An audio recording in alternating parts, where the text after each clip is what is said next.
Good evening, everybody. This is your Team Fortress TV coverage of the ESEA TF2 finals here, I guess, for playoffs, I guess is the more good thing to call it. I'm Marxist, and we've got a new caster here tonight, so I'm going to get to him in just a bit. We got mathsad on production, and a new guy coming in here for a playoff cast. So, and that is Avast. So, how are you, Avast? I'm good, I'm glad to be here. Mela approached me looking for a caster, and I happily agreed, as I have the qualities of being able to talk a lot, which are apparently useful. Yeah, that's usually how he pitches people, and then they get roped into casting, and we'll see. We have a long and proud tradition here of making everyone's first cast a disaster, so hopefully you'll be the first ever in TF2 history to avoid that, Avast. I am prepared. I have broken many records already with my intermediate season of being the first seeded team to win an IM, so I think I can break some more records. Yeah, you can get out of the curse, so I maybe can. it can be done. I'm here to fix it.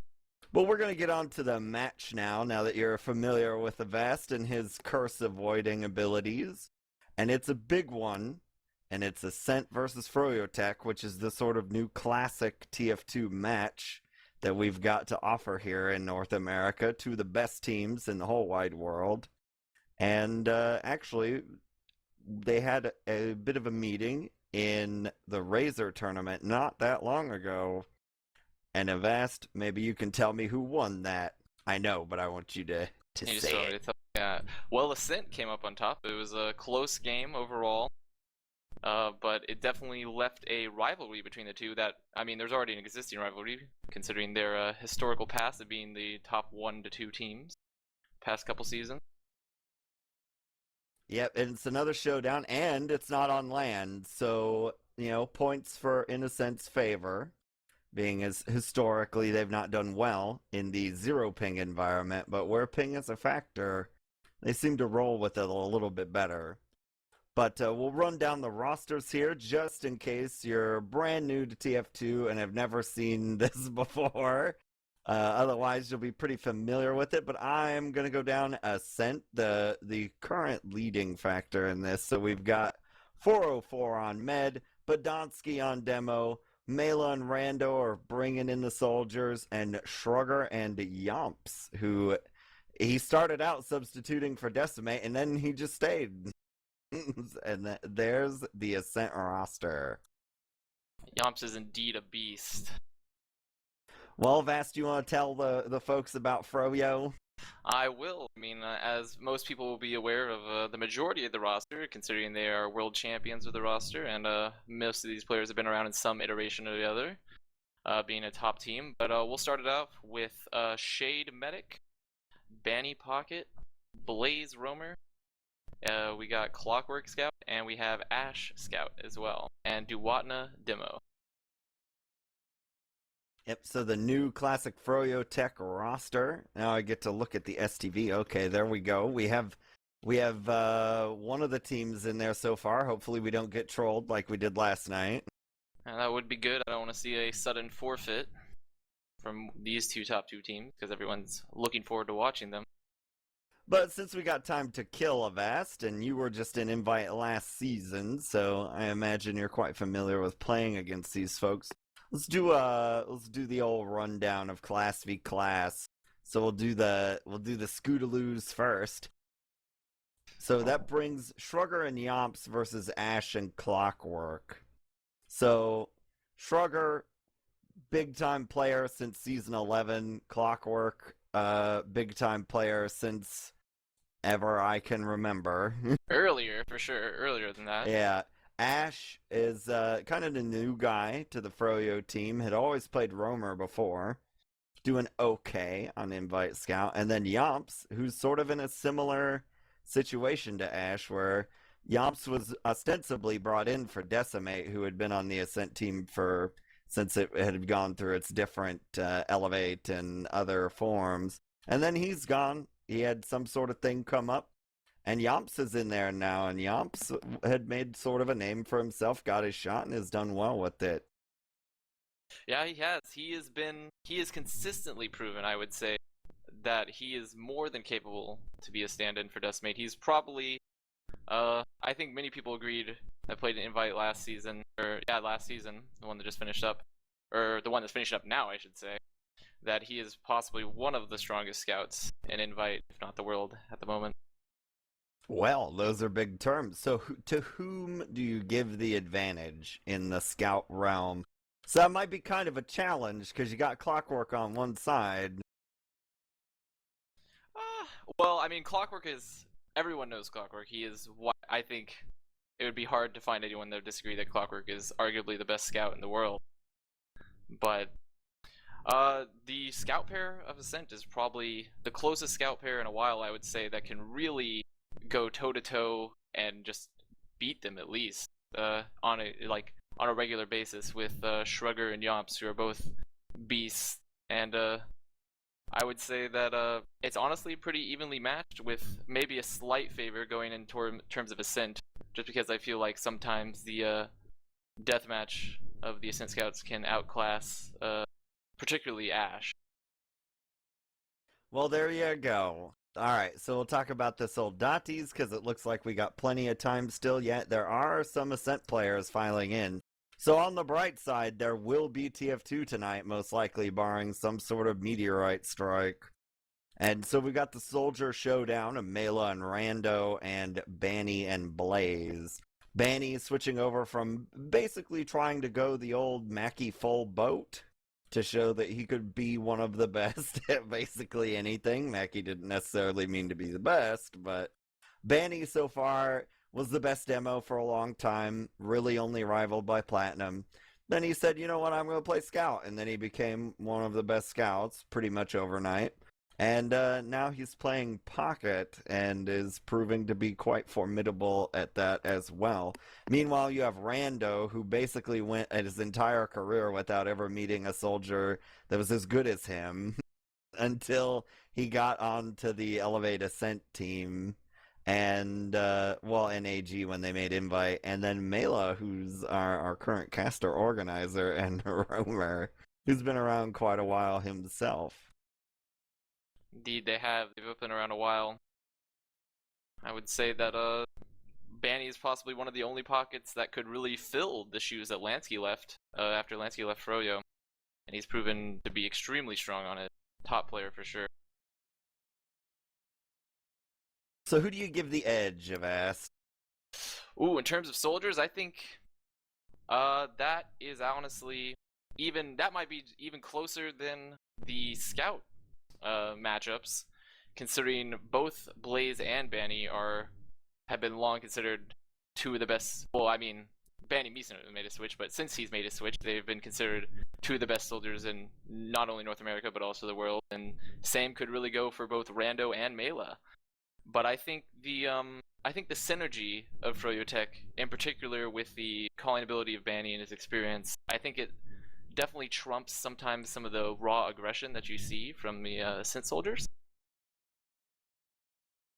Yep, that kind of fits what I think. The Rando can end up in situations where he expects to win, and that's could end up being a problem tonight because he goes in and he has full confidence that he will win the fight.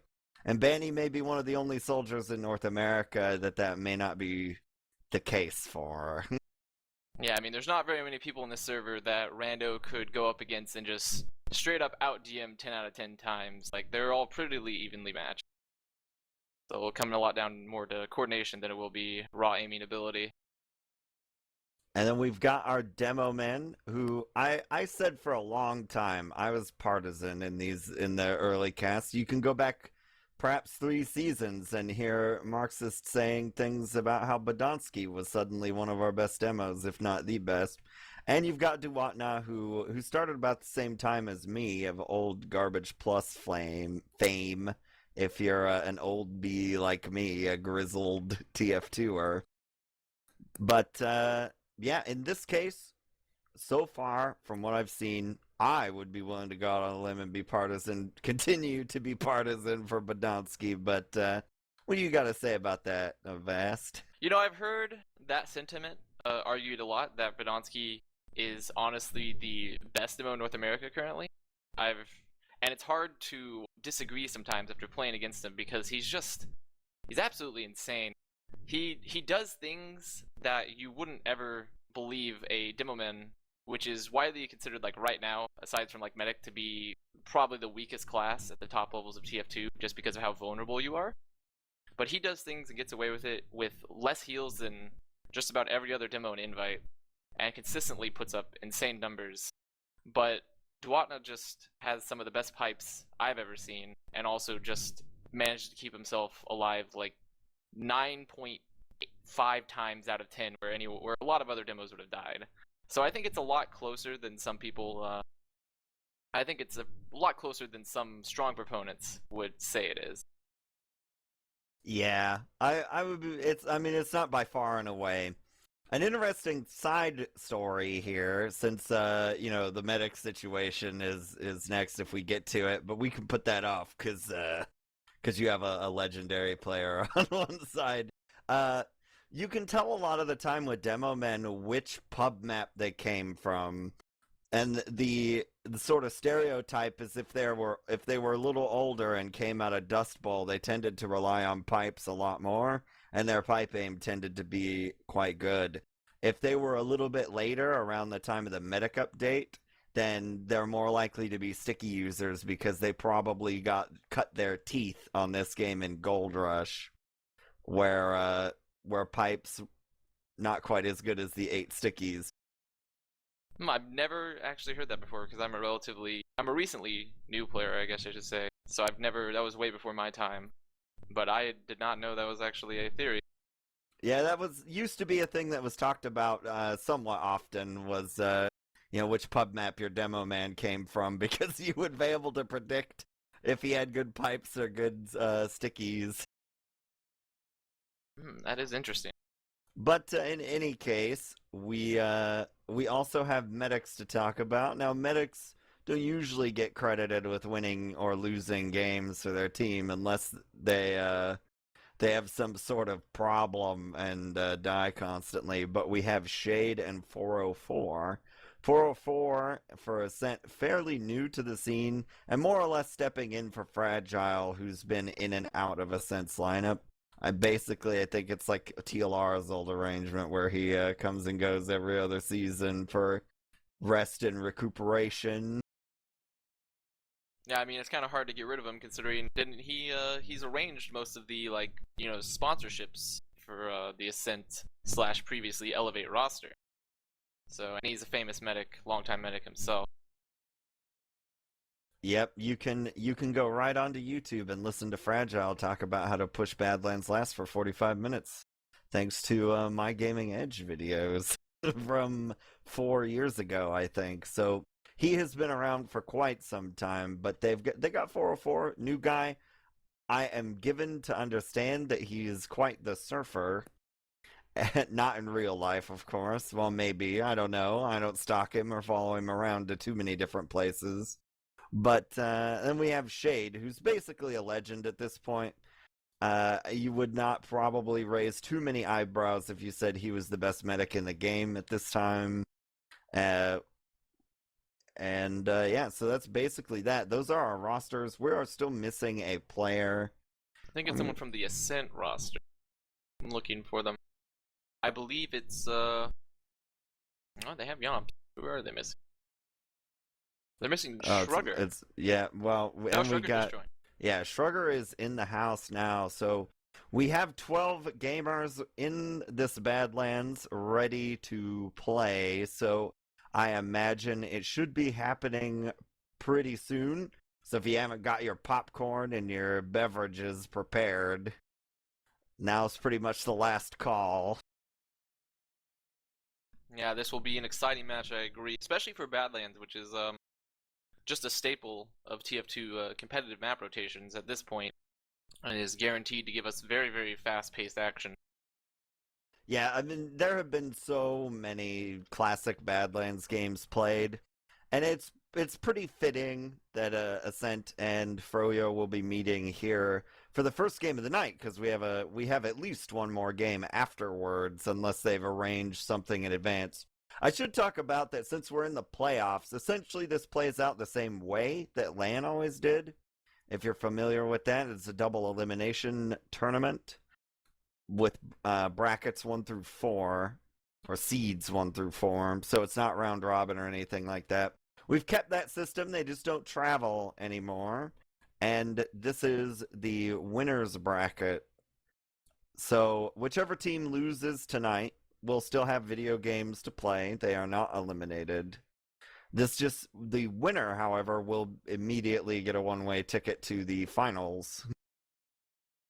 And, I was talking about this with Bloodsire last night. It's tragic that LAN is gone. However, now you don't have travel expenses eating up your prize pot money. And first place is about $1,500 or $2,000 a person. Yeah, it's significantly And I could increased. really use that. I agree 100%. Not having LAN, especially when the prize pot, though I mean large for TF2, wasn't really significant enough sometimes for many players, especially if they were traveling like Blaze or other players like Sizer on TSU from like Canada. So it's nice to be able to pocket the extra couple hundred that you could save from not traveling or staying in a hotel. Yep, so you get quite a bit more cash now. I mean, it's always nice. I've only ever gotten one check out of TF2. And it's just really nice, because, I mean, I'd be playing this game, this hat simulator game anyways. And then you get money out of it. It's like the best possible thing to ever happen.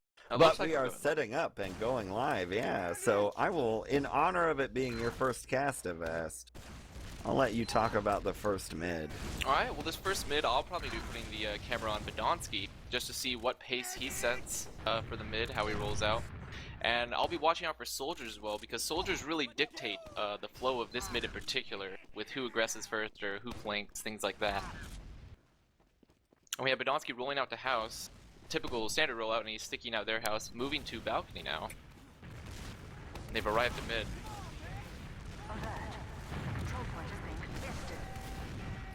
It looks like Badonsky will be doing... There hasn't been much damage exchanged so far. They're both sides sitting on each other's train, just trading damage. Looks like the Ascent is supporting now.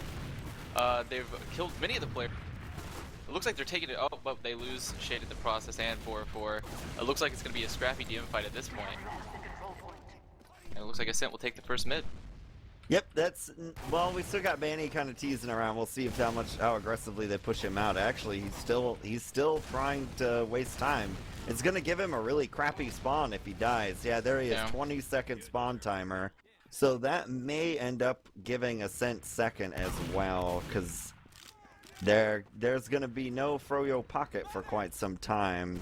But you see that a lot on those mids, where you end up on the reverse side, where both teams just kind of chill, and then one will all go at the same time. Got a fight here out on second. Clockwork and Blaze are both going to go down, but Ash will get 404 with the flank. That's all. I'm a medic main, if you don't know.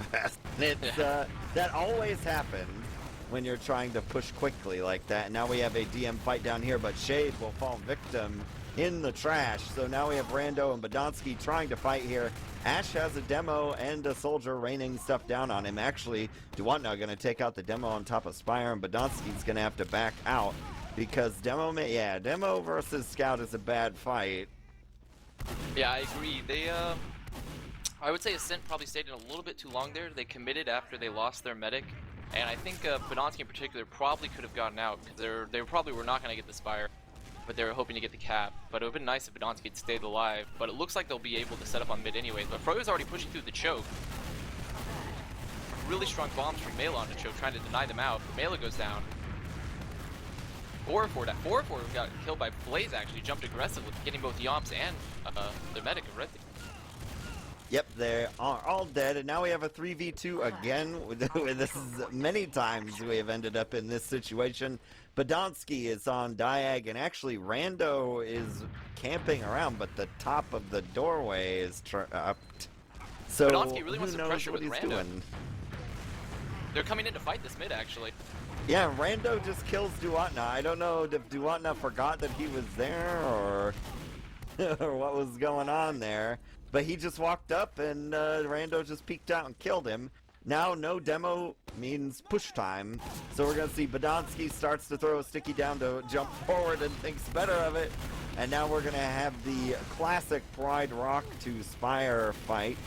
And we'll see, whoever dies first is basically going to have to pull out of this, whichever team loses a guy first. Benny really tries to play Lord of the Spire.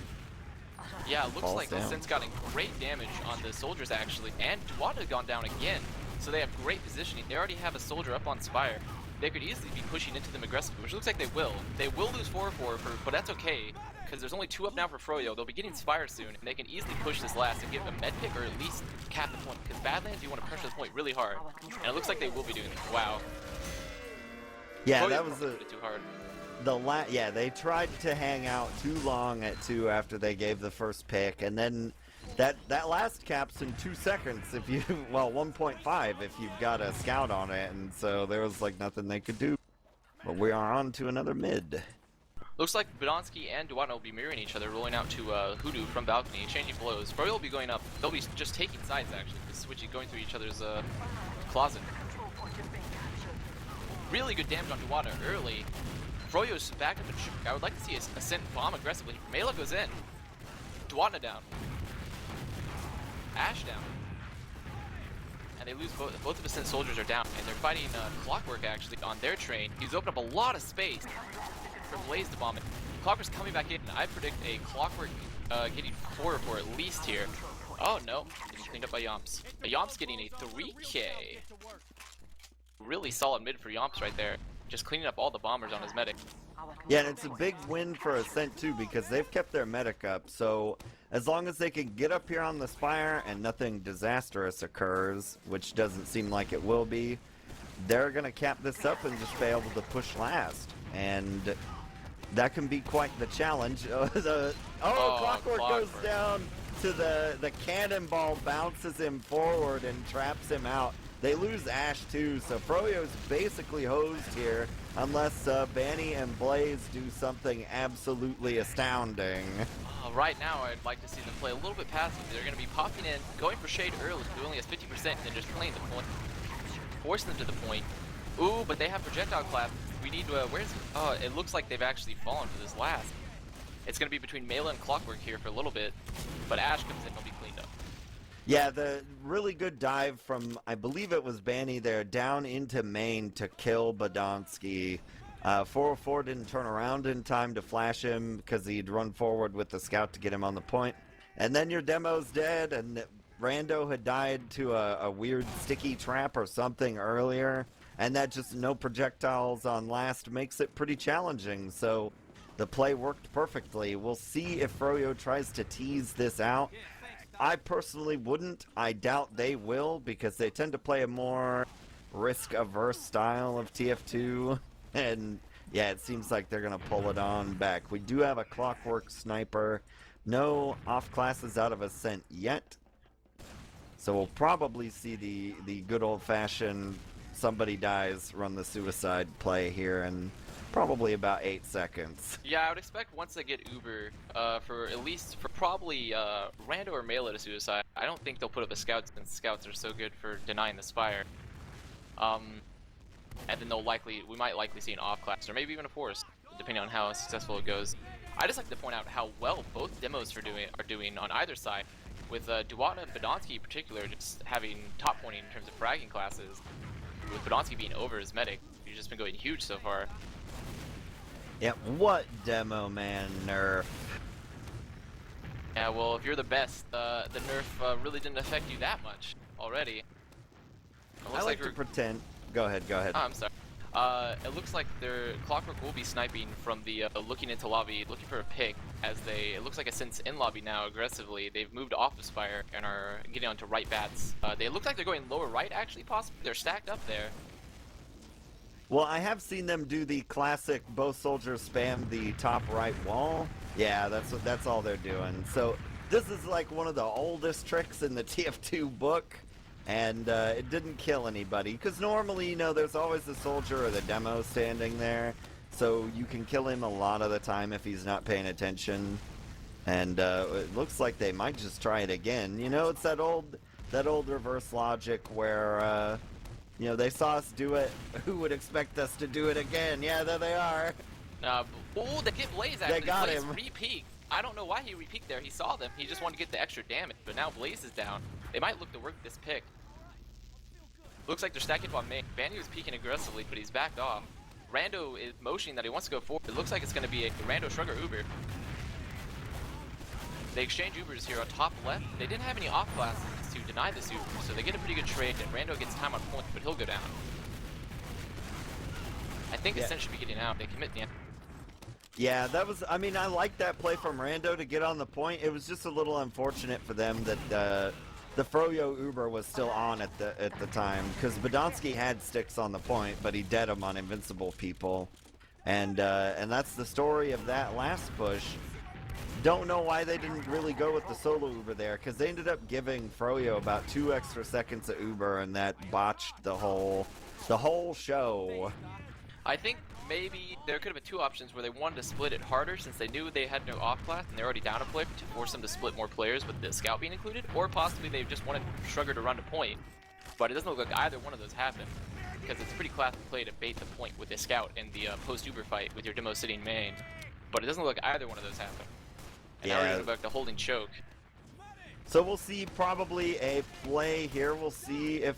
You got 2 options here, more or less. You can do the old Tagarung bomb, or you can try and get a kill on the flank. That's what they just tried to do with a double Badonsky bomb, gets, but Badonsky, yeah, kill on the choke side. So no pocket probably ought to push. Yeah, I agreed. I'd like to see them go aggressively on flank here. Push the... Oh, it looks like they're going to be Ubering actually. Out on the shade. They get an early pop. So the trade is going to favor froyotech here. And it looks like Rando will be trying, it looks like he's just going to get out. But he might get killed. No, he took a lot of damage, but he got on the end. It looks like we're just going to reset, because now everyone's up. Ubers have been exchanged, and we're going to look for a flank fight actually here on Blaze. It's going to be picked up by Yomp. But Clockwork comes in, kills Mela. He's now fighting Yomp. Both scouts really hurt. Banny's here to support him, but it looks like they have really good damage on Ascent. They're actually going to be pushing through house with Banny and coming through choke right now, forcing them out.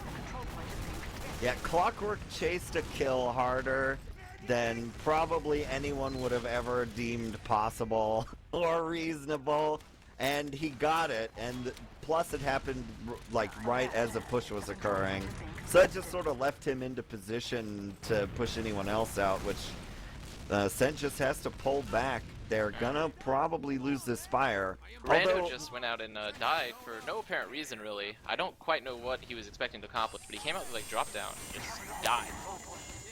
Well, you know, we all make poor decisions. He's got 2 seconds left on his timer, but they know this, they might have advantage here, so a little bit of a gamble. They're failing to kill this level 2 sentry gun though, and that eats up most of the Uber. Now you have an actual Uber coming out of Ascent, and it's going to take down the demo and the scout, which is a pretty good trade overall, and Rando is going to lead out here. They're going to get Blaze on the or Shrugger is going to kill Blaze on the other side. They've trapped someone down here. Banny gets forward with a really good bomb from Spire into trash because they were fighting another player, and he takes the moment and he kills forward with that. But they're going to lose Spire though, and they're probably going to be able to push to mid since Clockwork also just died.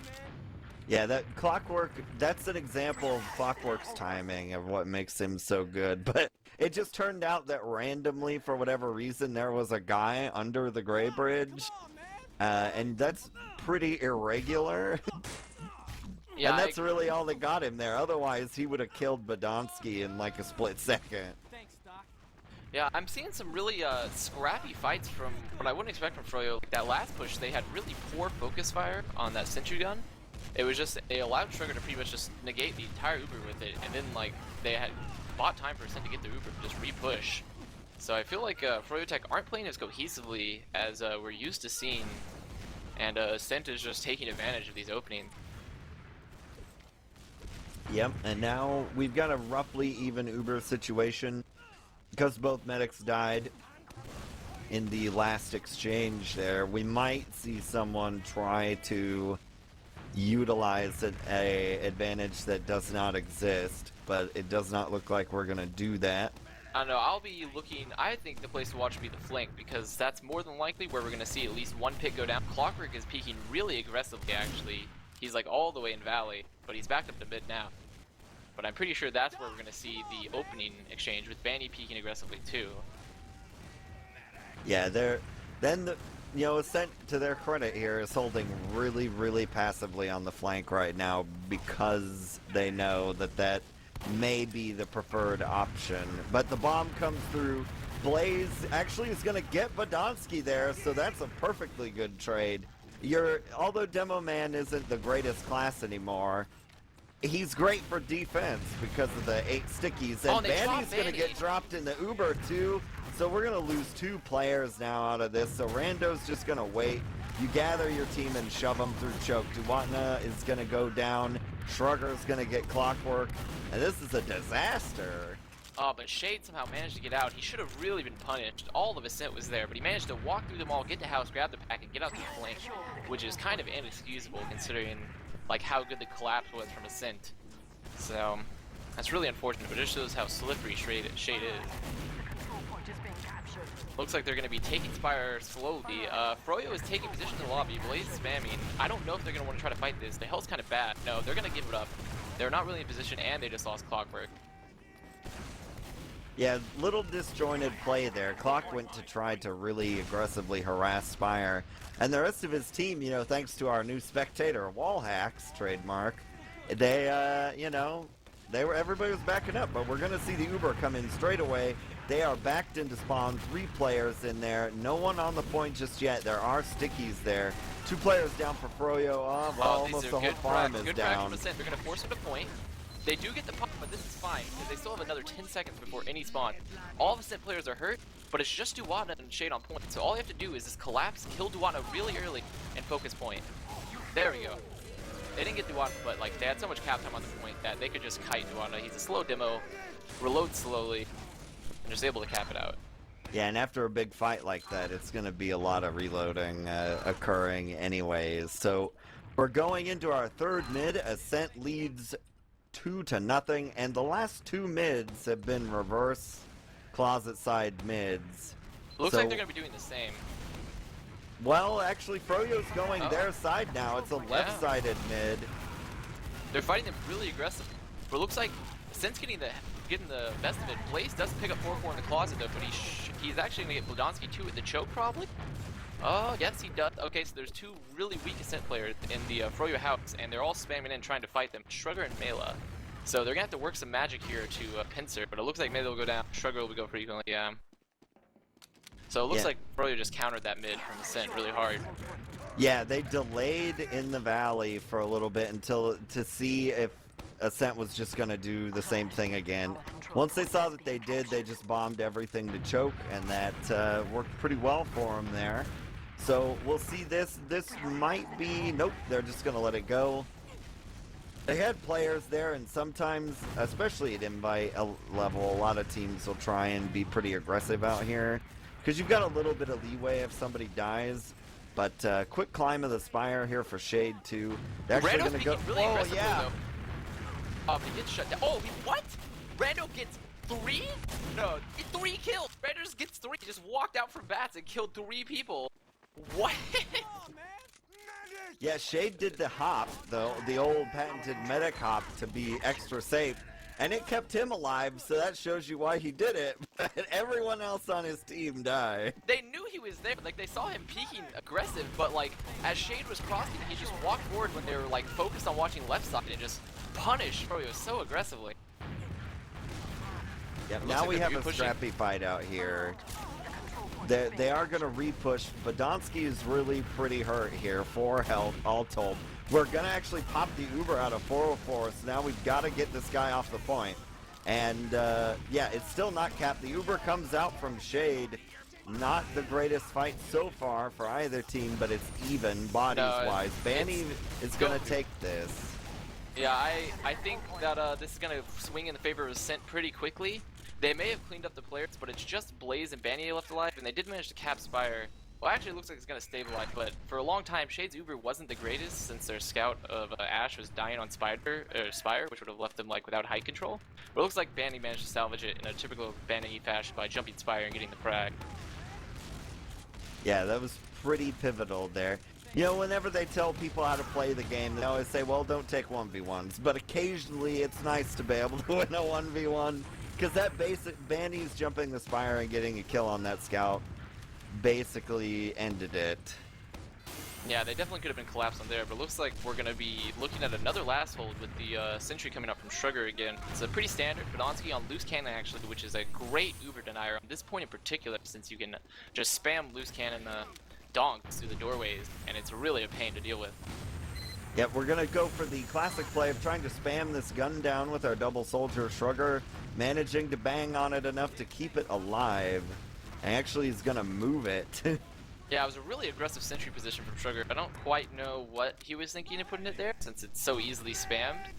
But he's moved it back, and we've settled into a holding pattern. Doesn't look like the flank of any teams being aggressive, but I think that Froyo is stacking up to try to do something, or maybe a suicide, since they all seem to be getting buffs right now on left. It looks like they're moving main possibly to try to spam again on the gun. Yeah, we've got both soldiers down here. They're going to shoot at it. It's getting kind of hurt, but Shrugger doing a good job of keeping it alive. Banny very Oh, weak. well, actually, we might end up losing Duatna here. No, he's going to make it out with 10 health. So Rando didn't want to push his luck. Yeah, I would like to see if they're going for the spam. It's really good to do the double soldier spam from an entrance, but it might be better if Duatna possibly moved to a different entrance where he wouldn't catch the same spam, trying to like pressure top left or something like that. Because honestly, they were just all sitting there taking the same damage, and if you want your demo to peak with another two players, like it's kind of tough for the medic to split heals between all three. Yep. Well, and Clockwork's just going to run in on the point. Yeah, I'm assuming So, there's being off class. Sniper time is probably going to be what happens. They actually stay aggressive out of this. Sometimes you'll see a counter-suicide come out. Well, actually, they're going to kill Ash, too. Yeah. I don't know why they decided to play so aggressively when they were one down. Now we've got Rando going in, trying to do stuff. Actually, Ubers are going to be exchanged. Rando just gets dropped there. He had a really good opportunity, actually, since there was two Froyo players. He could have gotten a great split, but he gets dropped by 4-4, which is really just letting Banny and them pile in aggressively on the top. Oh, but Badonsky with the donks. Clockwork will get someone from main, and it looks like they're going to get Yomps, too. They're going to be really aggressive here coming in. It's just Rando Badonsky now. They have height. It's just Clockwork and Blaze too, and they're both hurt. Clockwork and Sniper, so it looks like that'll delay the push.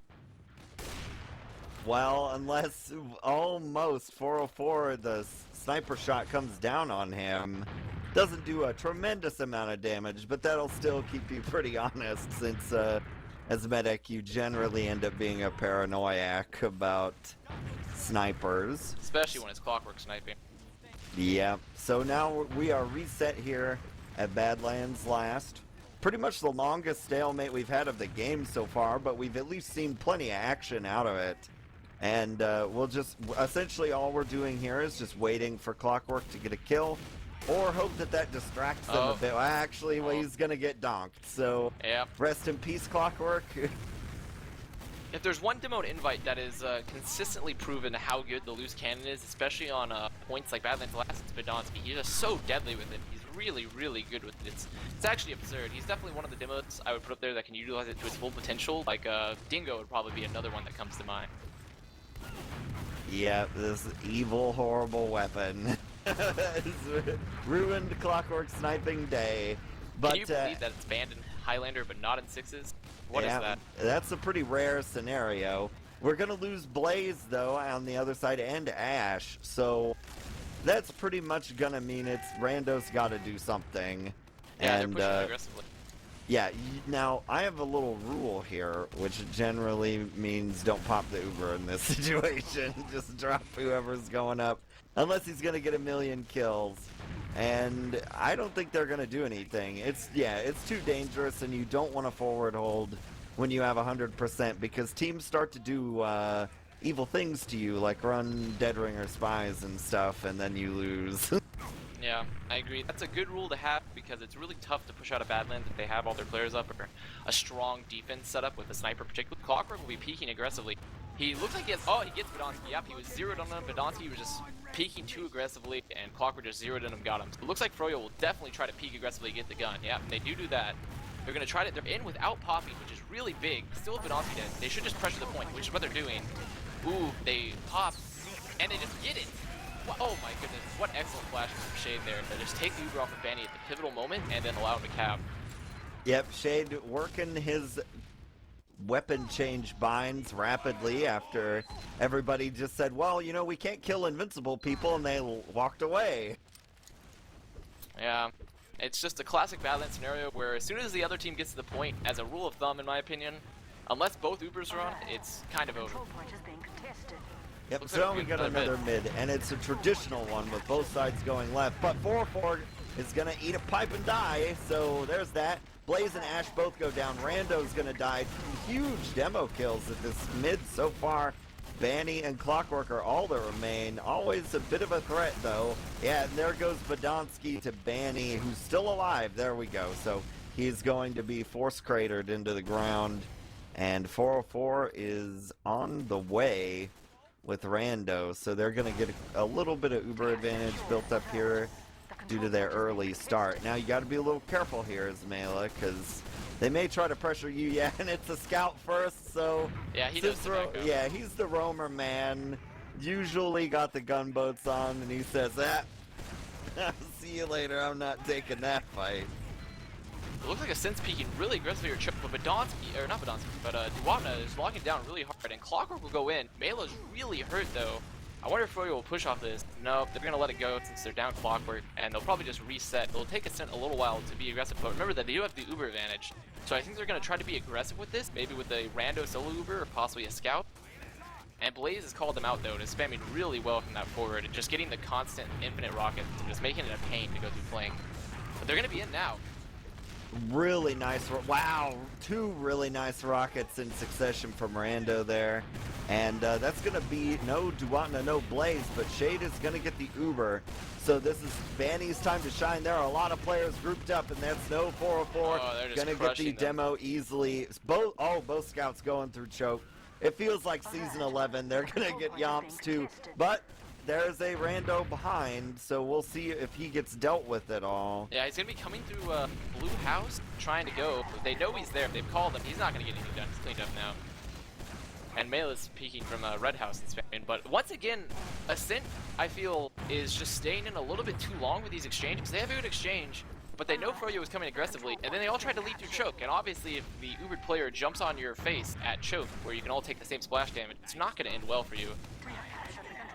Indeed. So now we're just gonna set up now. Yeah, it'll be, well, Yomps now gets to show off his Tinkertown skills. He's building the gun in a very similar place, so we'll see how much practice Froyo has of taking down their own last. The cannonballs too will be a factor, as Duwatna has them. They're just gonna Uber in, which is strange, but they've killed the gun. They have an exchange now, and now things are gonna maybe get quite chaotic. They come in hard from lower right and get wiped out down there. Blaze is in lower right still yet and is seen, so we're gonna have a fight here. Yeah, they will clean him up. Yeah, once again, I think Froyo is, I mean, they chose just to go for the exchange to get the gun, which they did, and then as soon as Banny jumped behind, they should have been leaving because their Uber was better, and Duwatna, I think, just stayed a little bit too close, got juggled and was killed, and then Banny got cleaned up behind, and so now we're fighting Spire, and Froyo's not giving up really easily, but Ash is really hurt, got spanned by Dononsky. They have really good position now, actually, still. It depends on how well the scouts are doing. Clockwork kills up Yomps. They're fighting the side of Spire. I'd like to see Banny collapse, which he does. He gets a really good damage. Hits Badonsky. And it's really scrappy right now. But there's going to be a soldier on Shade to get Shade. So now all they have to do is play around 4-4 and make sure Clockwork and Duwatna can't kill him, because Clockwork is going to go for it. Yeah, Clock is actually pulling them up to the point, which is going to cause a bit of a delay here. They let him cap him. Yeah, it gets Froyo better spawns. Rando didn't really want to jump into Clockwork, and now Ash is primed for the killing of 404, forces him to pop, and this may end up being a little bit of a Pyrrhic victory here, because Shade's gonna have Uber advantage, and leapfrogging over a second is Yeah, that's not really something you want to do. There's a sticky trap on this side of the train cart. Nobody gets killed by it. They are pushing mid here. Blaze comes in really early. Nothing doing there. Clockwork down in the valley going to get cleaned up as well by Mela. I should note, I think, Mela is dominating Clockwork. Yeah. He's doing really good at shutting him down, but Froyo's still not giving this up after Ascent dropped 2 clippers. They're actually going to be aggressive as they have really good health, and Ascent is kind of scattered, and they force them out and get the mid back. Once again, just really scrappy. You see, like, they're pushing through, letting a flanker jump on them, and even though they're cleaning them up, the health advantage that Banny has cultivated during this time is allowing him to read, just like leapfrog really aggressively and allow him to fight. Oh my goodness, and they get mulched pushing through this flank. Shade drops both Banny and Ash. They try to go aggressive, but they get nothing with the combined frags of like Yomps and Shrugger. They just mulched both of them. It was absolutely disgusting. Yeah, it was. That happens a lot with those flank pushes where maybe the attackers don't have the awareness that the medic class is very slow in that diag area. Because you can drop down on the ground and run around and jump and do all that stuff, and the medic class can't really do that. So they end up being a little too far forward. They got put in the trash, and now we're in this situation. Yeah, and it's going to be a leapfrog push to mid. Blaze tries to block it. He does get the force. They're leading Shrugger through. Badonsky dies in a sticky trap, though.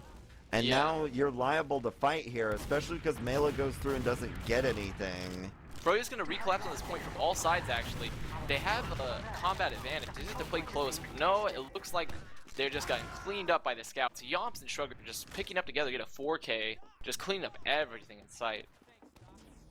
Yep, they split up, actually, did Froyo. They had some people go more or less towards the house, and some people choke. Mainly only one person choke, and once they died, that was a free kill for Shrugger on Shade.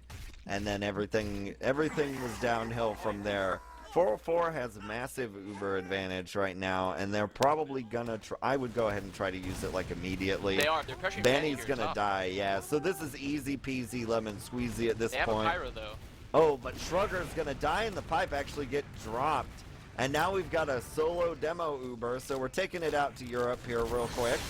And this is maybe an unmitigated. A stalemate timed out on the round. That's over on the round. That was a really, really long lap. Was that a end of round timer, really? That might be the second time I've ever seen this in my ESEA career, I think.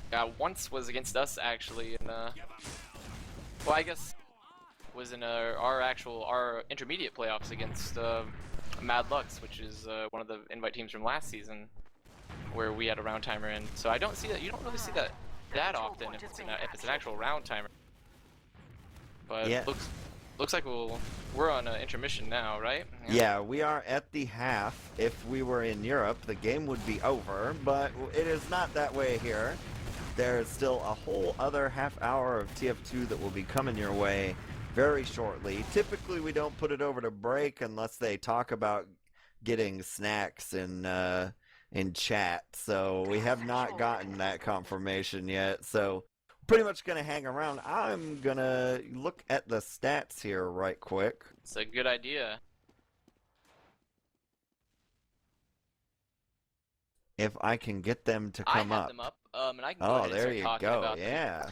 And it looks like my confirmation of what I thought was happening is happening. Badonsky is doing very well with a solid around 268 DPM, 19 frags, and he's also on several of the I guess accolade things on the ESEA web. Actually, a lot of the reason why he had so many points is because he actually has the most caps in the server, if you can believe that. Or he tied for the most caps. He has 8, tied with Yomps, which is a lot for a demo.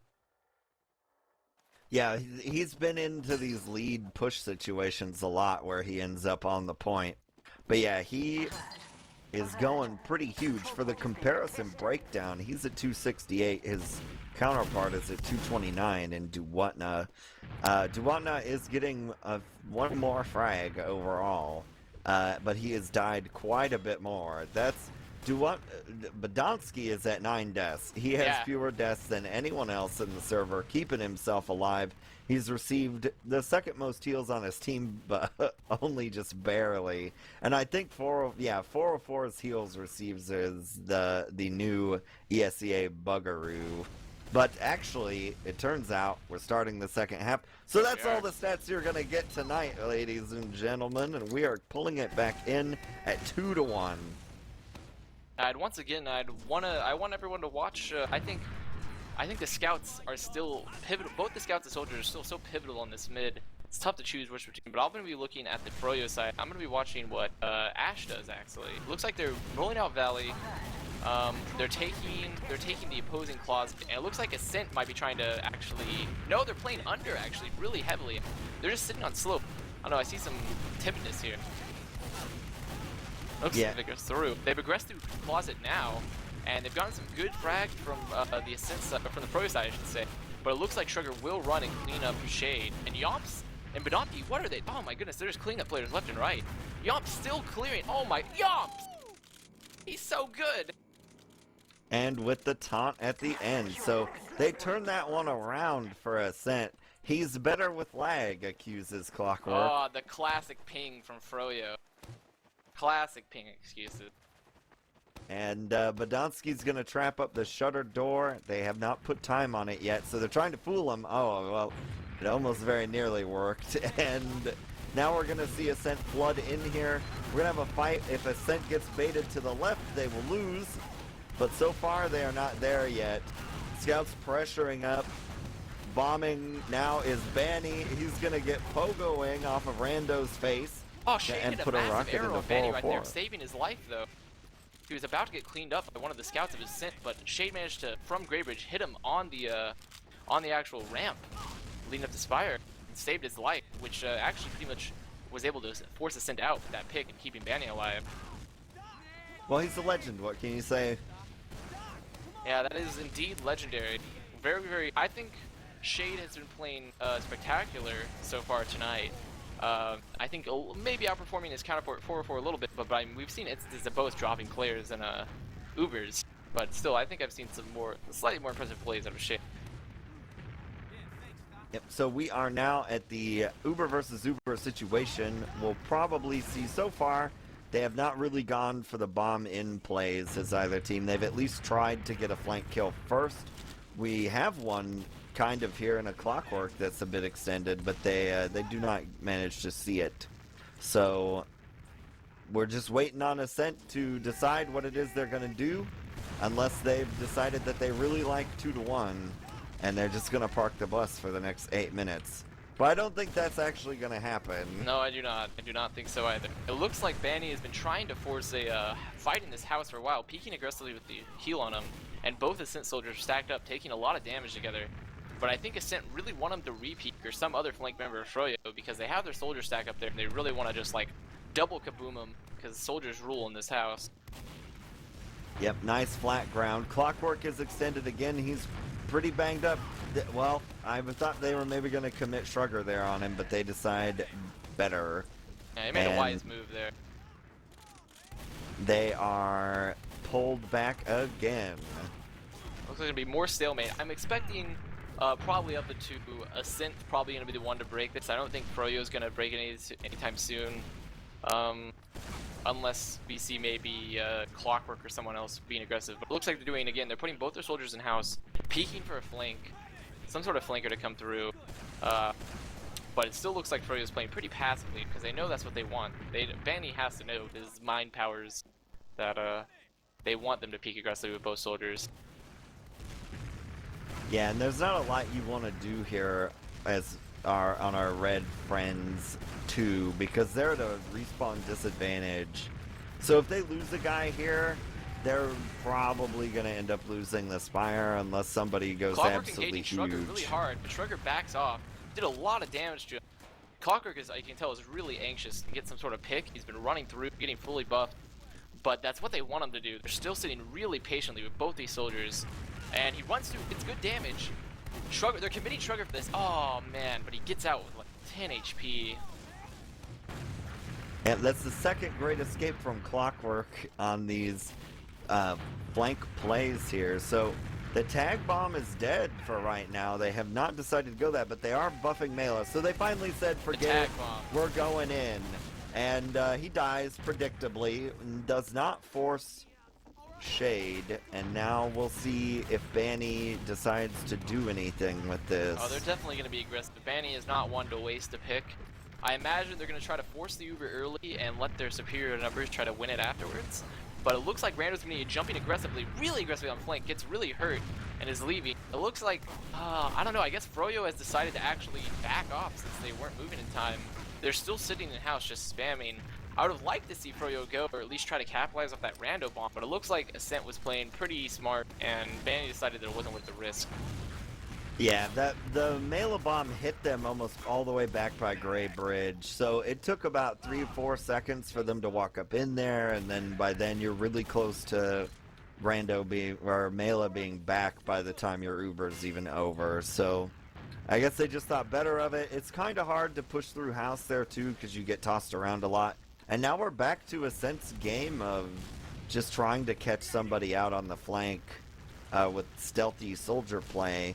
And that somebody will almost certainly be Clockwork, the way things have been going so far. I agree, and it's so annoying because I can tell that Ascent multiple times have wanted to be more aggressive. Oh, but it looks like they're going to be actually Clockwork Sniper, and they bring the Uber in just straight away. And Rando not going to be able to get anything off of that. The Sniper hits somebody. He hits Badlands. Badlands is very low, but Banny also went down very, very low, so he wasn't able to follow up aggressively off of any of that damage, since Blaze is still in forward, so they couldn't really leapfrog with their soldiers. So now we're reset. But Clockwork gets Badlands. Oh, he's so good. They're going to repush now, playing around their Sniper. They're going to play aggressively on Shook. They're already down a demo, so they won't get any really huge area of denial. Rando's really hurt. Shrugger's really hurt. This is going to be a mid for Froyo really easily, as long as Mela doesn't get shade. And they do. They do pick up Mela. Yep, so I like that play from Ascent actually, to just go in off the Sniper, because they're a player down. Maybe you'll catch them way off guard, because that's a little bit unusual. But it doesn't work out, and now they've lost all the way back to their own last. Yeah, they're going to give it up. They're probably just going to go back to last, because Badonsky wasn't even there to fight. It looks like Badonsky he actually did something kind of smart, because he assumed that they were going to give it up, so he sat in forward, sticking the diag area, hoping for a pick, but no one peeked. And Shrugger is also behind them currently, so I'm assuming he's going to try to jump up, drop down, or something of nature of that, or possibly attempt a back cap. And Clockwork is peeking really aggressively on this top left, so I hope Badonsky doesn't peek like he normally does and get killed by the Sniper. Well, I mean, he's hardly died at all this match, so Rando's actually going to get destroyed lower. Pretty common peak for a pocket to do, but they were expecting it, and he got crushed. Oh, but they dropped Ash with Badonsky when they try to follow up with the Uber, and the Ascent still hasn't popped, and Badonsky's still alive, but it looks like Banny's getting yomped, but they still have height advantage. It looks like they just now get forced. Kind of a mediocre pop, though. Yeah, Banny's going to get Badonsky actually on the backside, and 404 is going to die to Clockwork. So that changes the situation significantly. Yeah, but they're going to cap it in. Yeah. Really far behind. I don't know. It was a really, really good for Ascent until they decided they didn't clean up Banny fast enough behind them. So we got a good fourth and picked up like 2 picks, I believe. And then they chased really far ahead with the Uber, and then allowing Clockwork to pick up 4-4. And then Shrugger chased Medpick out of last when he could have been fighting as Clockwork ran to the point. But I guess that's neither here nor there, as it'll move into the next mid point. Yep, we're playing a tentative left mid from Froyo. Both teams go a little slow, but Shrugger is going to take the life of Duwatna. Insufficient protection, and Badonsky, Shrugger, Rando all going to go down. The Scouts doing a big lot of work for Froyo there. 4-4's probably going to die because Blaze is behind them already. Once again, I think it's... Oh, well, they cleaned them up, though. Yomps managed to clean them up, so Yomps doing a really excellent job protecting 4-4 that mid, getting, I believe, 2 kills on both Clock and Blaze. But Froyo will get the Spire. They don't have the classes to defend it, really. But I think Ascent, they cut it pretty close. And actually, Yomp decides to go out and fight, and he gets killed for it. Yeah, I was about to be really surprised if he got out. But, like, I don't know why Yomp wouldn't go fight. There was no one there to support him. Badonsky's going to get caught on trash, too. And Shrugger's coming out. They're going for the force. But if they drop 3 players with it while they have Spire, this is a really, really poor idea from Ascent. They still have Uber, but all they're going to do is force them.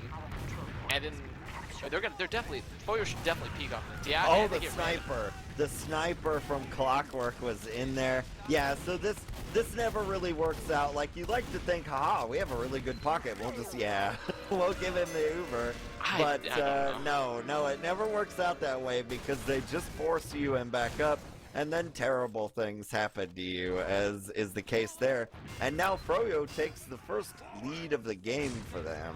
Yeah, Ascent is just, they're being far too aggressive with these things where they don't have to be as aggressive, like, and their scout, I think particularly their scouts are just, and even Badlands a few times, but we're on this mid now. Looks like Ascent's rolling out through their closet, and Froyo will be trying to counter, doing really good damage, getting 4 early. Bandy picks up Badlands. Oh, this is a really good mid for Froyo, but a really bad one for Ascent. This is getting completely countered. Yep, they downloaded Ascent.txt there, and that is the end of the mid. And we are going to see an easy peasy Spire Cap Shade already climbing it to block the forward hold. So that's going to put you in a bad situation. We had both soldiers survive. Normally, I would say you go right away if you had your demo with you here. They may delay just a little bit to make this easier. I would definitely delay if I were them, because they know they're going to have a gun. They need the demo is really, really good. Just on Badlands last particular, even if there isn't a gun. So if they did wait, now they're popping in top right, or top left. Yep, and Rando is going to go down Clockwork, who just walks on the point. After he gets a kill, he just takes the victory lap on the point. And Froyo has definitely cleaned up their act a lot with these pushes. Like, they're doing the classic thing where they're just Ubering in, forcing them to spawn, and they just put a scout on point. And like, there's nothing that you can really do, because just the nature of Badlands is, the point is everything, especially for last. We're gonna get to another mid.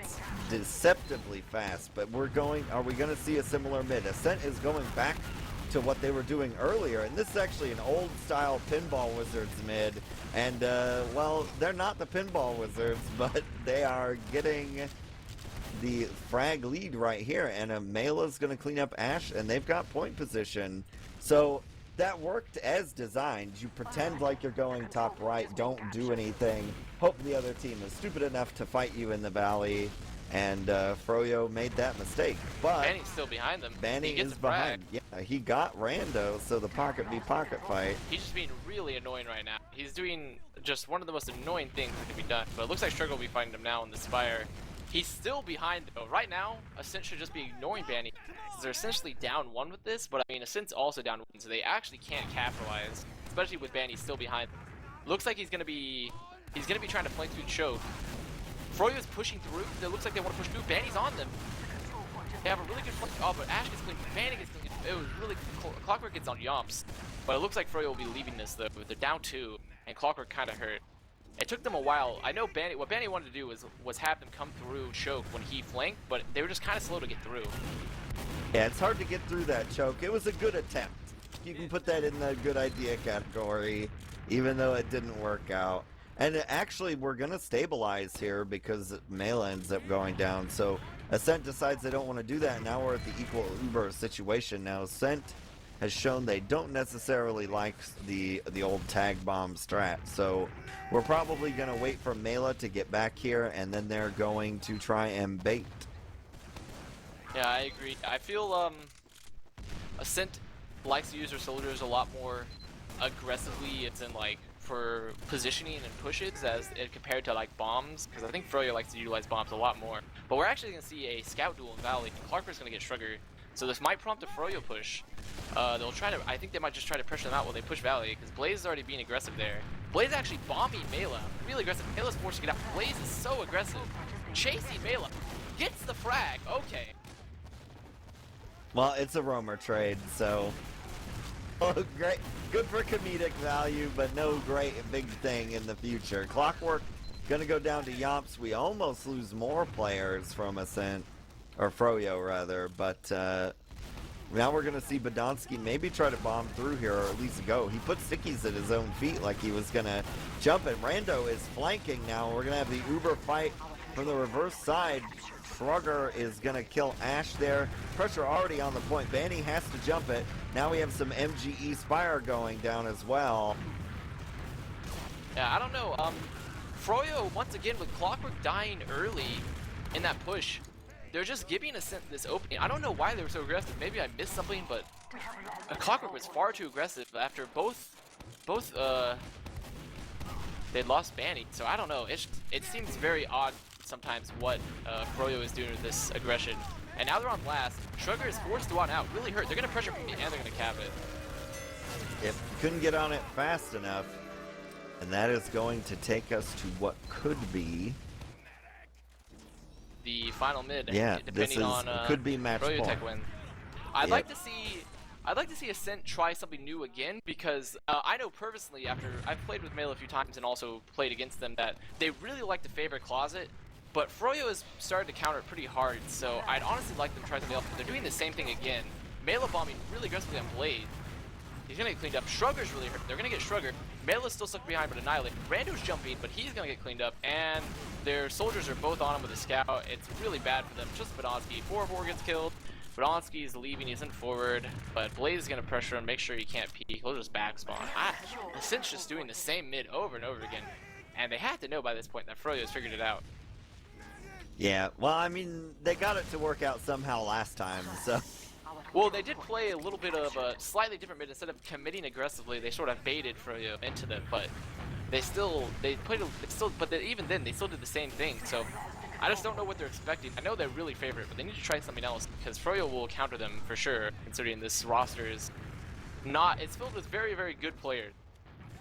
Yep, who have quite a bit of experience. And here comes the Pyro attempt here, but they're going to kill Yomps right away, so...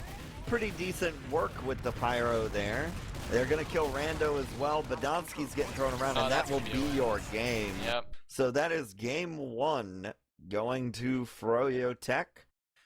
I imagine we will be getting another game coming to you here shortly, unless there's some other arrangement made that I have not been made aware of yet. But I'm already looking at the stats here, and I'm seeing some clear differences. Banny was doing solid the first half, doing around 300 DPM, but this half doing a consistent 323, getting close to top frags with Clockwork being top on Froyo, and I believe in the server, which is pretty consistent with what we'd expect from Clockwork.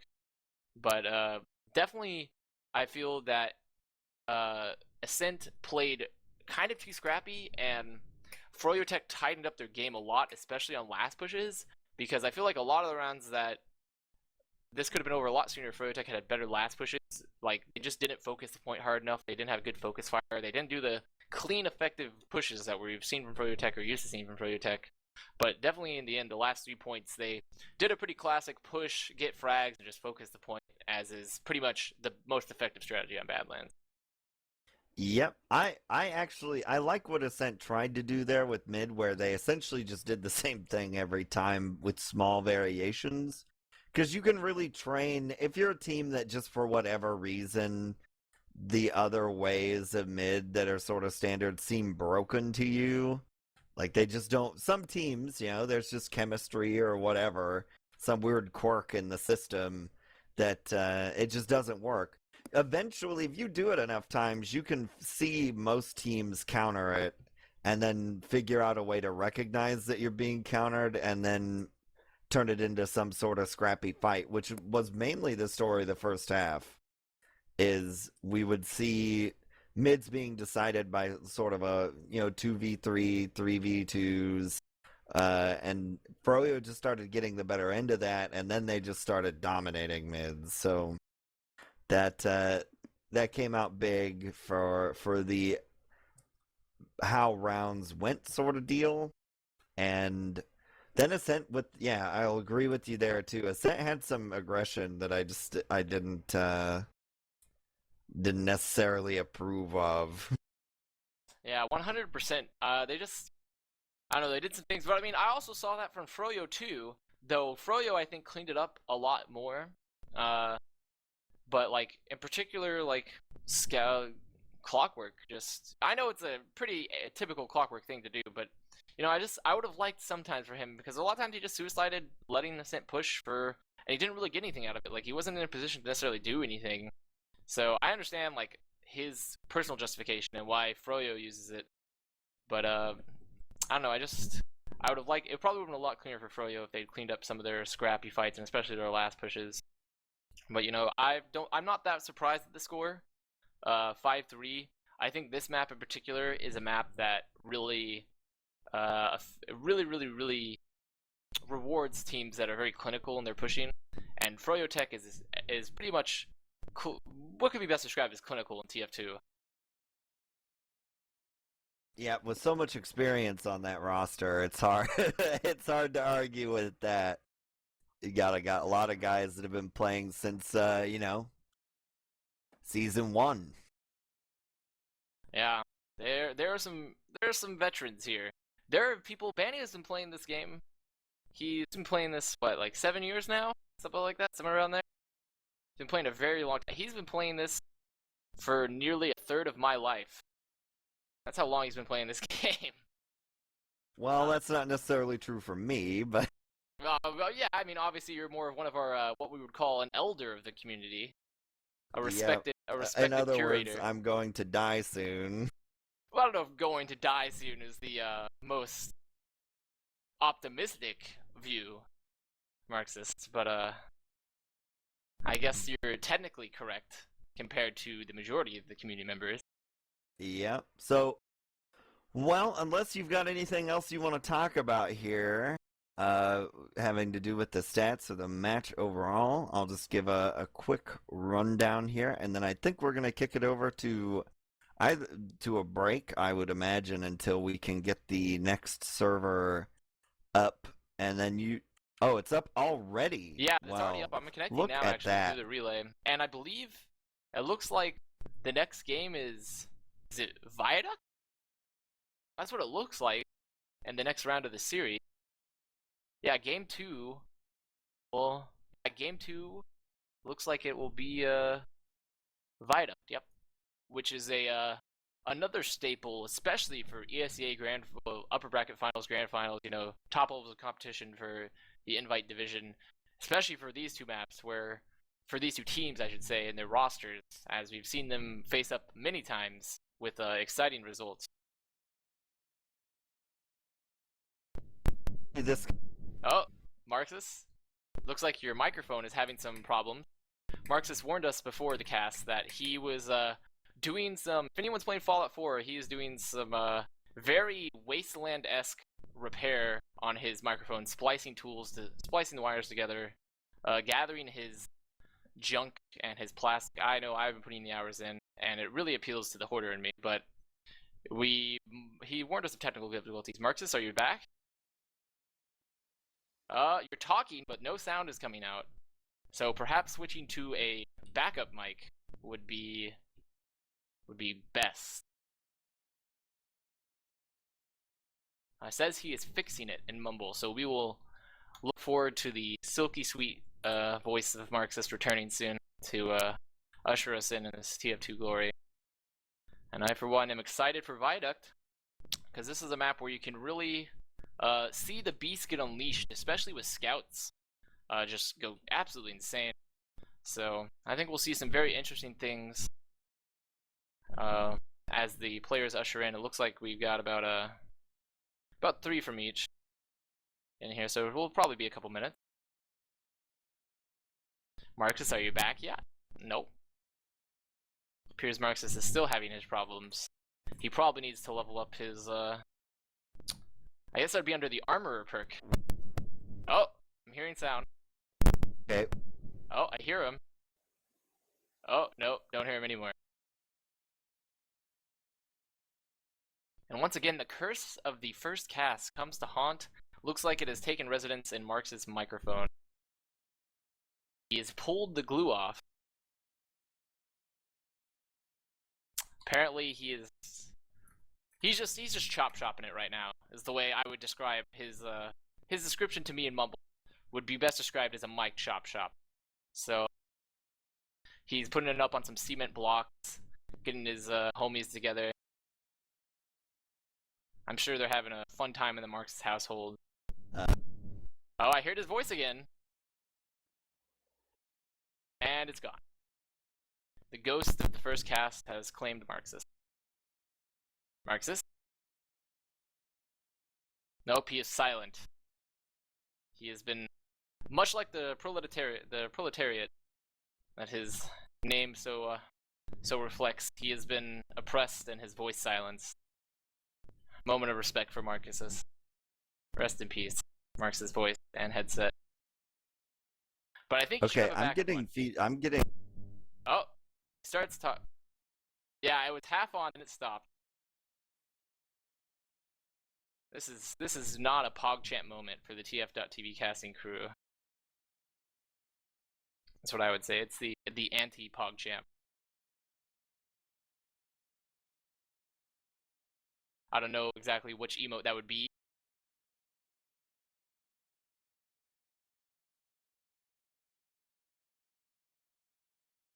Maybe Ming Li. Ming Li, I think, possibly. It's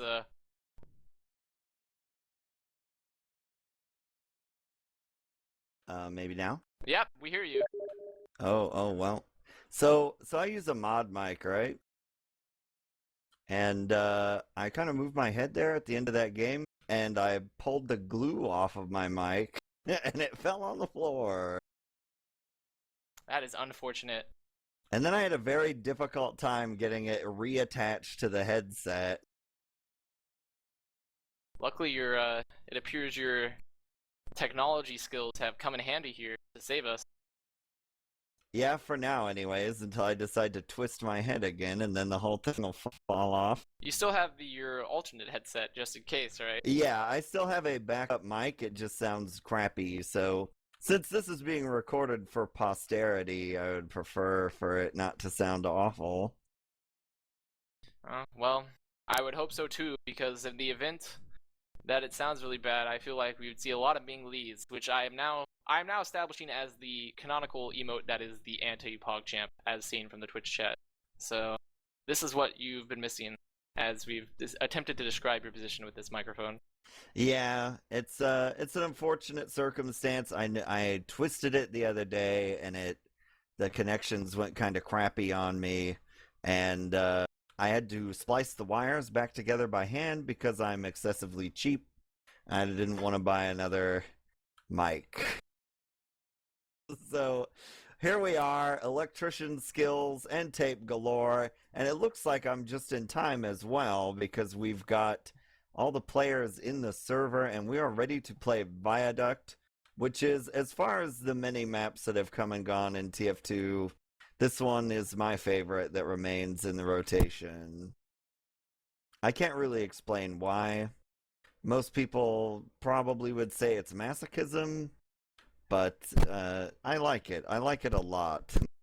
I would definitely agree with that sentiment if you are a medic main, saying that Viaduct is your favorite map. I would say that's my favorite before was G-Pit. I loved G-Pit. That's a fair assessment, since I mean it's not Viaduct. But and mainly it's because like on G-Pit, the medic actually had a lot more influence over whether you won or lost. So I got to feel real all important, like Looks that like scout that live, wins all the games. Yeah, so we are going here. I'll let you snatch up the first mid, so since it's your first time here. Wow, that's very grateful. That's very gracious of you, I should say. I'm probably gonna be looking to see what I'm gonna actually looking at the scouts again, see what sort of pace of the mid that they see. I'll be looking at Clockwork. I'm gonna see what he can do on this mid. If he'll be aggressive or playing passive. Looks like he's playing flank pretty heavily. And we're seeing a pretty standard, just spamming. Actually, Blaze goes down early with an aggressive bomb, and so does Ash, going really aggressive across the... And now Yomps is in, getting Vanny, pressuring Duatna, doing a ton of picks, but now, and they get clocked. Wow, what a good mid from Ascent.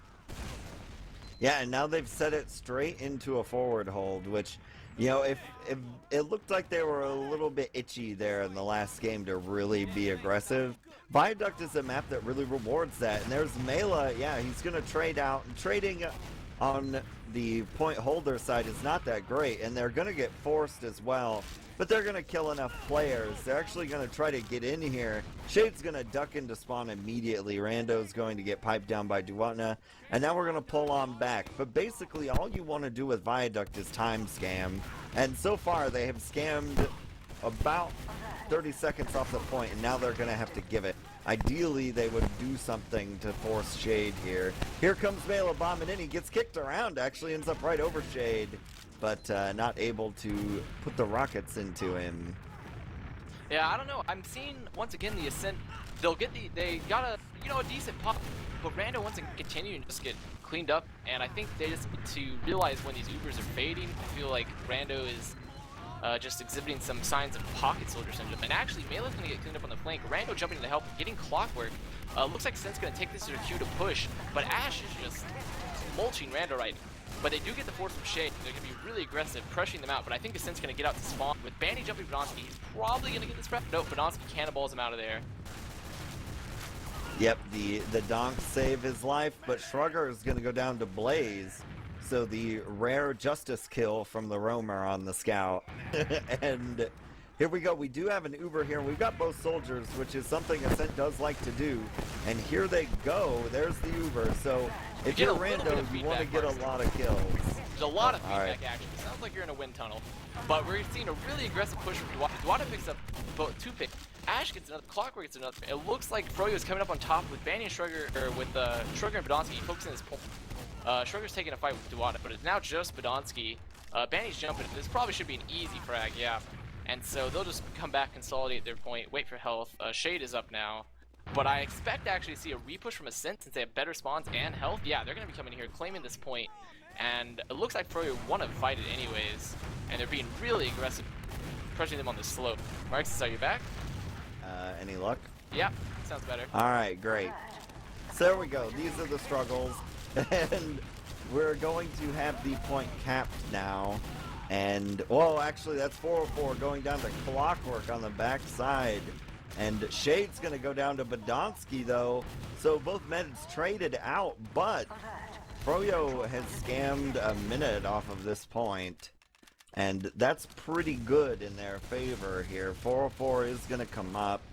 So they delayed it a little bit to get his spawn through, which is a good tactic here. You don't want your med to get stuck on the 10-second spawn. Yeah, but once again, I see Yomps has been doing excellently, just cleaning up frags left and right. But it's not entirely favorable to Froyo since their time's going to be even up somewhat with about 30 seconds. But it looks like they're going to be pushing here. Badonsky throwing cannonballs at Shade. Banny bombing aggressively, actually getting really hurt. Looks like they have really good damage right now. I'd like to see one of them push, but actually Blaze bombs really aggressively against 4-4, and Shrugger goes down, and oh my goodness, what a great flank for Blaze to get 4-4. Yep, that's exactly what you want to see here, is when you play Viaduct, is you want to hold the point for a very long time, and if you give it up, you just push right back in and take it back. And that's where we are with this push out of Froyo. So they scam even more time off the point, and now they're in position to push again. And 404 doesn't have Uber. Yeah, there goes Badonsky. So that's gonna. Rando is really hurt. They're gonna capitalize on this, Marxist, for sure. Yeah, they're swarming on the point. Yeah, no demo, no hold. And they're all forced up on this back right corner from the points perspective. Rando's trying to fight, but he's getting really hurt. Shrugger's really hurt, really aggressive on point. He's gonna get cleaned up. They're sitting on the actual cliff right now. They do have a slight Uber advantage, but it looks like it's being narrowed. Shade has been building pretty well, spreading the heals. I'd like to Ascent is still down one, but they have a time disadvantage. They could possibly sack and then wait, but it looks like they want to push. Just fight it out for the last 20 seconds. We have a really aggressive round from Rand. Forces Shade. They're not going to be able to save Rando, but they will pop up. 4-4 actually has a kind of a really mediocre pop. There's no one around. Their Blaze is really hurt on flank, and they're still fighting the slope. Yep, and now we're down to 10 seconds, so we're gonna... This is when you end up in the decision time for Froyo, where they're one down now, so they might allow this to cap out, so that you don't... Well, they're gonna... Shade's gonna die, unfortunately. What you sometimes do there is fight long enough to get to the overtime, and then sort of tactically withdraw. Yeah, But they hung around dying too a long. lot on these post-Uber fights when the fight's already been won. and it's allowing 4-4 to get these uber advantages.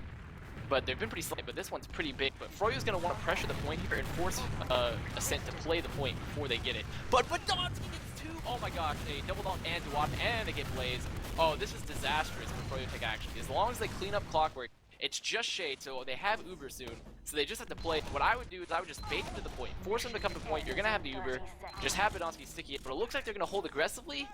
Not necessarily, well, I guess it's actually a really good choice to just stop them from even touching the point. But they're going to definitely explode out through one of these entrances. So we're going to see how this goes for them. Clockwork's through main. They're peeking left. Badonsky gets nothing with his trap. He's going to go down, actually. Oh, that's a misplay. Yeah, but you've still got the Uber to block. So as long as you don't let them touch this and pop now, Froyo cannot win. Yeah, so there we go, round over. That's a good hold from to salvage it, I should say. It's a good thing they had that Uber, because personally I think they did something a little bit risky that I wouldn't have done if I was playing this match. I would have definitely sticky to the point as Badonsky and just force them to come, and if they put any time on it, just pop and get them off. But they tried to be more aggressive, and they almost got punished for it. Yeah, so Ascent comes out swinging and gets the first round. We'll see what we decide to do here on this Viaduct quote middle. And we actually see Clockwork pushed up pretty far, extended from the rest of his team, and dies. And now we've got a bomber here in Banny who will also die. So we're 2 down now for Froyo. Ash is destroyed over on the left side. They're really poor health on flank. Right now, Ascent should be capitalizing off the poor health, and they're clumped together while they're down. And they are being really aggressive on point. They need to be careful of Blaze, is sitting connector. And the scouts are being really aggressive too. Actually, they're pushing Badonsky. Badonsky goes down to Ash, which is +4. That's just the most infuriating thing is them. And actually going to force 4-4 here on point. They're going to about to see an exchange. Yeah, that was they let their opportunities slip there where Froyo was way off balance. Well, we actually get a failed surf out of 404. Nice idea to miss that rocket so that he doesn't actually go anywhere, whether it was on purpose or not. And that ends up the end of Ascent. Yeah, Blaze is still pressuring Mela and Badonsky back here. I think Mela is trying for a bomb, but it'd probably be best if he gets out because he's not going to get anything. Yeah, he does leave. So neither team actually had gotten any time at the point until just then, which is a pretty long mid-fight for Viaduct. So I'm thinking that if I was Ascent, I would be just trying to possibly bomb for Shade since you have the time and you don't have Uber yet. But it looks like they actually want to push, which is also an alternate strat. They have really strong flank control right now, but they're pressuring them out now. They're coming actually through planks to the main area. Yeah, and they have cowed Froyo all to one side of the map, which is handy. Rando is in way behind, and now he's gone on Shade. There he goes. So that was pretty well done as far as things go. Shade is going to be dead here. Froyo's going to collapse on this. They know they want to collapse there. They have more players. Ascent probably should have been backing up a little bit earlier, but they're good to get out. It's all okay. Shrugger's going to pick up Clockwork, hopefully. Actually, Clockwork gets the pack. Okay, they'll clean him up. And so now right now I would see Ascent repush. They have Uber ad, they have player ad, because the spawns are way slower for Froyo. They should take this without, they should not have to pop. If they pop, that's going to be unfortunate. And they do. They get a good bomb from Vanny. And they're going to get Duatna too. I mean, at this point, it's just Froyo time scamming them because they've already burnt a minute 50 off the clock. So I agree. I think they could have denied that Banny bomb, but I mean, Banny just knows when to bomb and knows when not to, and it'll hit his shots. But they also don't have a time to set up a forward hold. Froyo will be coming out from this right side, being really aggressive with their soldiers. Blaze is in. This is an air shot. Now all of Froyo's in. They pick up Blaze though. They're gonna lose Yomps, and they lose Rando. Mela's gonna go for the bomb. A really big bomb on Shade. Ooh, very close. He's on him. Oh, he craters. Rest in peace, Mela. yeah, and again, it's that situation where they held for a minute and a half almost, and here we are. They had the point for just a little bit, and now we're back on the point, and we have Uber, so that's going to force them to either do the old bomberoo to try and get the Uber out, or just straight up push, which isn't something you want to do. Yeah, but they do lose 2. They do have really bad health on Freud, but they don't have great health on Ascent, and they're down a lot of players. So I would just try to get out. Take your time, just go for a sack, possibly, or if you really want to push, just wait for all your players. They're going to use the Yomps to Ash over there on the left. But they're once again pushing out here through main. Yep, they're coming out. And looks like they're pushing this left side. There's going to be a fight here soon. I'm expecting a Shade to pop very soon. He's very hurt actually, but not to go really good damage, and they do get an exchange. Yeah, Shade held on to that for a long time to kind of see how things were going to turn out. They end up going for the Uber v Uber fight, and Rando is going to die here. If Froyo can hold out, that's pretty much a round win for them. So far, it's as even as it can get, though. Yeah, 4-4 is still alive. This is a really good exchange, actually. I mean, they have a pretty big time disad, but it was once again 4-4 just seems to be surviving these fights when Shade isn't, and it's really given them this advantage. But they play close together. They're getting Uber ad, and they're able to clean up all the frag. I don't know what's going wrong on Froyo's end, but they really need to either fix their focus fire or stop or keep Shade alive much better. Yeah, Shade got beat up pretty badly by the cannonballs there, which can happen to medics very quickly on this Froyo's map. really poor health actually, but honestly he's been punishing them really hard. But Ascent isn't great health either, and they're down players. But they're not going to want to give this up because they know it's, oh my gosh, Yomps and Shrugger are just low health but still going. But Duwatna is putting really big damage on the scouts. Duwatna actually just won them that fight. Did Shade get stuck there, or could he just not get down because of the scout? I don't think I've ever actually seen a medic end up there before. And we have a nice melee kill there as well, so we're just going to have the sticky trap on the point. Again, a quick recap for Froyo, and now we're in the danger zone for Ascent, where you've got to do it now. Gonna have to push this. I would like to see them just, they don't have to pressure the point just yet, but they need to be pushing them off. There's going to be a really high bomb from Blaze behind them. He's trying to flank. Right now, I don't know if they should be fighting Blaze, but they got the pick. They need to be focusing the point. They have to touch the point now. Okay, good. They're getting cap time. Banny's down. They could win this if they win. Okay, they get Ash. Duwata's about to die. So all the scouts have to do is play together. Just make sure Clockwork doesn't kill you both, which is a very real possibility, especially with heals. Well, you're on really crappy spawns here, and so it's a Pyrrhic victory. Yeah, your spawns are so bad in that situation that if there were still time on it at all, you would not want to win that right just then. Yeah, they had a really good push, but I mean, Froyo could expend players, and Clockwork was able to stay alive with Shade. They just exploited the fact that they had to be aggressive for this point, and then Clockwork just came in and cleaned up both the scouts with the heals. We're getting to this next mid fight, and once again, standard. I've seen a couple times now. One of the soldiers really aggressive. Like, it looks like it's gonna be Male this time, but he gets caught out by Banny and Clockwork, and he gets picked. Rando's actually really deep too. He's probably gonna get killed by Banny, and this is gonna be a really good fight for Froyo. So Yomp's gonna die. Shrugger might die too. He's blasted. Oh, what an air shot from Blaze! Might have been one. Blaze! Oh, Blaze is just waving the Canadian flag and just hitting them in the face with his maple leaf. With this syrup producing tree well, leaves. I mean, I don't want to get too innuendo-y. But well, that's what I saw. I mean, I like what they tried to do there. They bombed Melee in a pretty obvious situation and then tried to bomb Rando onto the people that went to kill Mela. So it was basically just a bait play, and it just didn't work out at all. But you see a really good force, actually. Ascent just managed to force, I don't know what happened. They managed to bomb from May, and they forced Shade really early. They got good damage on them, and actually Ascent's repushing this. They are down 2, so this could be a little bit of a, this is a very, very risky. Mela bombs in. Shade is like 2 HP. He's dodged everything. They can still win this fight if they play close, but no, I think they over-aggressed a little bit too much. Shrugger's gonna pick up Blaze probably, but he's about to die, I imagine. Unless he, oh my gosh, Shrugger's dancing around everything. Is he gonna get to what? Shrugger! Oh, Podolski's coming in too. Is he still alive? Shrugger! Holy shit. Unreal. Absolutely unreal. Shrugger just danced around everything. Shrugger's saying, "I can dance all day," as the old video goes.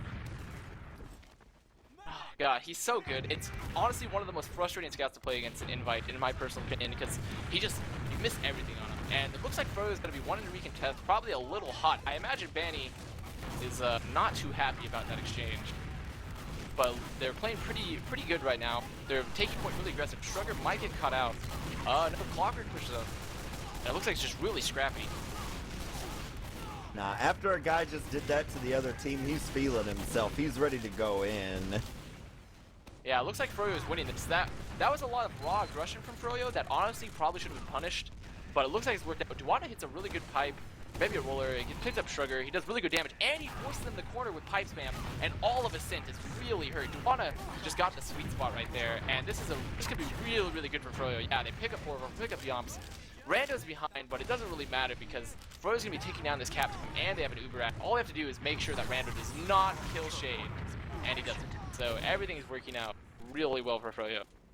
Yeah, they did end up giving the point to Shrugger there off his nice play, but then immediate recap from Froyo, which is exactly what you want to see when you play. Oh wow, air shots on Mela. He got to touch the sky. Recipes. And he's still not dead though. He's getting arrowed. No, he managed to survive. That's kind of a poor for Froyo not cleaning that up. But I mean, he hit pretty well. Yomps and Shrugger, once again, clean up the flank really hard. Shrugger is not going to stop. He's just moving his ginger self forward and fraggy. But they're getting out now. Vandy might get caught out by Rando, actually. Oh, he gets cleaned up by Yomps. Alright, here we are set for a standard forward hold. So Blaze already peeking out, so he knows what is the deal here. That they're gonna try to fight it here while they're split up. Mela's gonna go down, the Uber is forced, and you just want to drive this Uber into them because it's already a loss. But they're actually just gonna start yoinking out. They don't even have Uber yet. You got a little bit of feedback right there. But Froyo's pushing out really aggressively from this left side. And it looks like they're gonna pick up picks. But Shrugger is once again just cleaning up people. He's still on the combo. Oh, and he finally gets cleaned up by Banny and Dewatna combining, but Shrugger's just saving some of these fights for them. Indeed. And it looks like they're being pretty passive right now. Shade still has not popped Uber, so it would be in Mela. It's a massive shot on Bandy. Oh my goodness, I hope they caught that. And Rando's on Shade. He'll probably force it, but Shade is being so ballsy. Oh, Rando! Oh, he dropped Shade and gets Blaze. Wow, what a legend. Wreck it, Rando. Coming in hot. Yeah, that, as medic, I have personally experienced that before, because you don't really know how much to back up there, and there's a giant house in the way. So you can't really see if that guy's coming for you, but you don't really want to be a big weenie and run all the way into spawn when your team is alive, and then you get dropped. It's very tough, but once again, Shade gets punished really hard, and they have the Uber back. The time advantage is in Ascent, so they're forcing him to come to point. Shade is hurt. They can just force him to play his point as long as Rando dies, but they have to play tight. Just don't. They gave up the point, and now their spawns are going to be working, so just play tight with the frags. Clockwork actually cleans up Yomps, though. Looks like Ascent will be leaving and just waiting for their frags. They have a good 40, actually narrowing down to 30% at, so they need to start going. Like right now. Okay, good, they're going. They really need to focus Shade with this, or at the very least get a lot of frag, force them to come to the point. And they popped early, but Rando's on them. They're backing out really well. They have a ton of power, and then they pop. Oh, this could be poor. Ascent needs to kite this really well. Yeah, so far they are in the heads for frags. Yeah, they're balancing this out pretty well. Badonsky's gonna make Banny crater here. Dewatna's caught out. The arrows are flying back and forth, and Ascent is gonna take this point. That was there was a really, really solid. Ascent did really well to fix some of the mistakes where they didn't stay in too deep, and 4-4 managed to get a good surf and just kite out of there. And they put like 3 players behind and just cleaned up Clockwork and just crunched them on the point, which is what you really want from a late Uber pop like that when you get good damage. So Ascent played that pretty textbook. I'm glad that they didn't do a classic overcommit and managed to get out of what they've been doing in the past in the Badlands previously. But it looks like they're forcing Froyo to come to point now. They're re-pushing. Yeah, Froyo they're basically handcuffed here, and they've already gone 2 down. They're gonna have to try to just put something on to try to get 404 here before he pops, but he does not have to. This is really good. They do get a pop. 404 pops really late, but they should be able to clean up Dewatna. They clean up the people behind. Now all they have to do is play on point. It's gonna take them a while. Ash is running forward, gets cleaned up. Blaze is bombing. He gets cleaned up, and that's gonna be around for Ascent. Yep, so we are 2-1 here. Nice management of the Uber there at the end from Ascent, not to really have to use it until the very end and force Froyo to expend everything they had on it. Yeah, I think Ascent's definitely finding their stride a little bit. They're doing really, really good, much better with these Uber changes, and just like they're giving Shade a really hard time, forcing him to pop early, they give him tons of damage, cleaning up the flank too, which is really important. And we see another mid fight. Blaze bombing really aggressively on Mela. It looks like Clockwork actually be helping him out. Clockwork picks up both Badonsky, and he gets Mela. And there's gonna be a refight on the point now. Yep, and we've got scouts here pressuring Demo Men who die instantly. And well, maybe Clock's gonna make it out. He's being healed, but he's got 2 scouts on him. Oh, he's slippery. And a soldier, and he but survived, and he gets the bomb from Blaze. Oh, yeah, everybody was focused on Clockwork. That is really disastrous. Clockwork had really good movement there, and managed to not only survive, but pick up the frag, and Blaze really capitalized on the team, showing that synergy from the Froyo soldiers. And now Badonsky actually gets to pick up Andy, but he'll get cleaned up. So I don't know if that's necessarily the best trade, since it's gonna take them a while to push down. Well, they're slowing. No, they're just gonna let Banny get the long spawn timer. Who needs Banny anyways? Yeah, but he'll be up in time by the time Ascent pushes, and Shade still has full Uberad. So it was honestly not that great of a trick. Juana gets a really good streak trap on Bailey trying to bomb, and it looks like they're just... Oh, they get the force, though! They get a really good force on Shade, actually. They managed to somehow pressure him enough. They just hit some really good shots with that jump, despite the best efforts of Froyo. Yeah, we had somebody practice that jump a lot.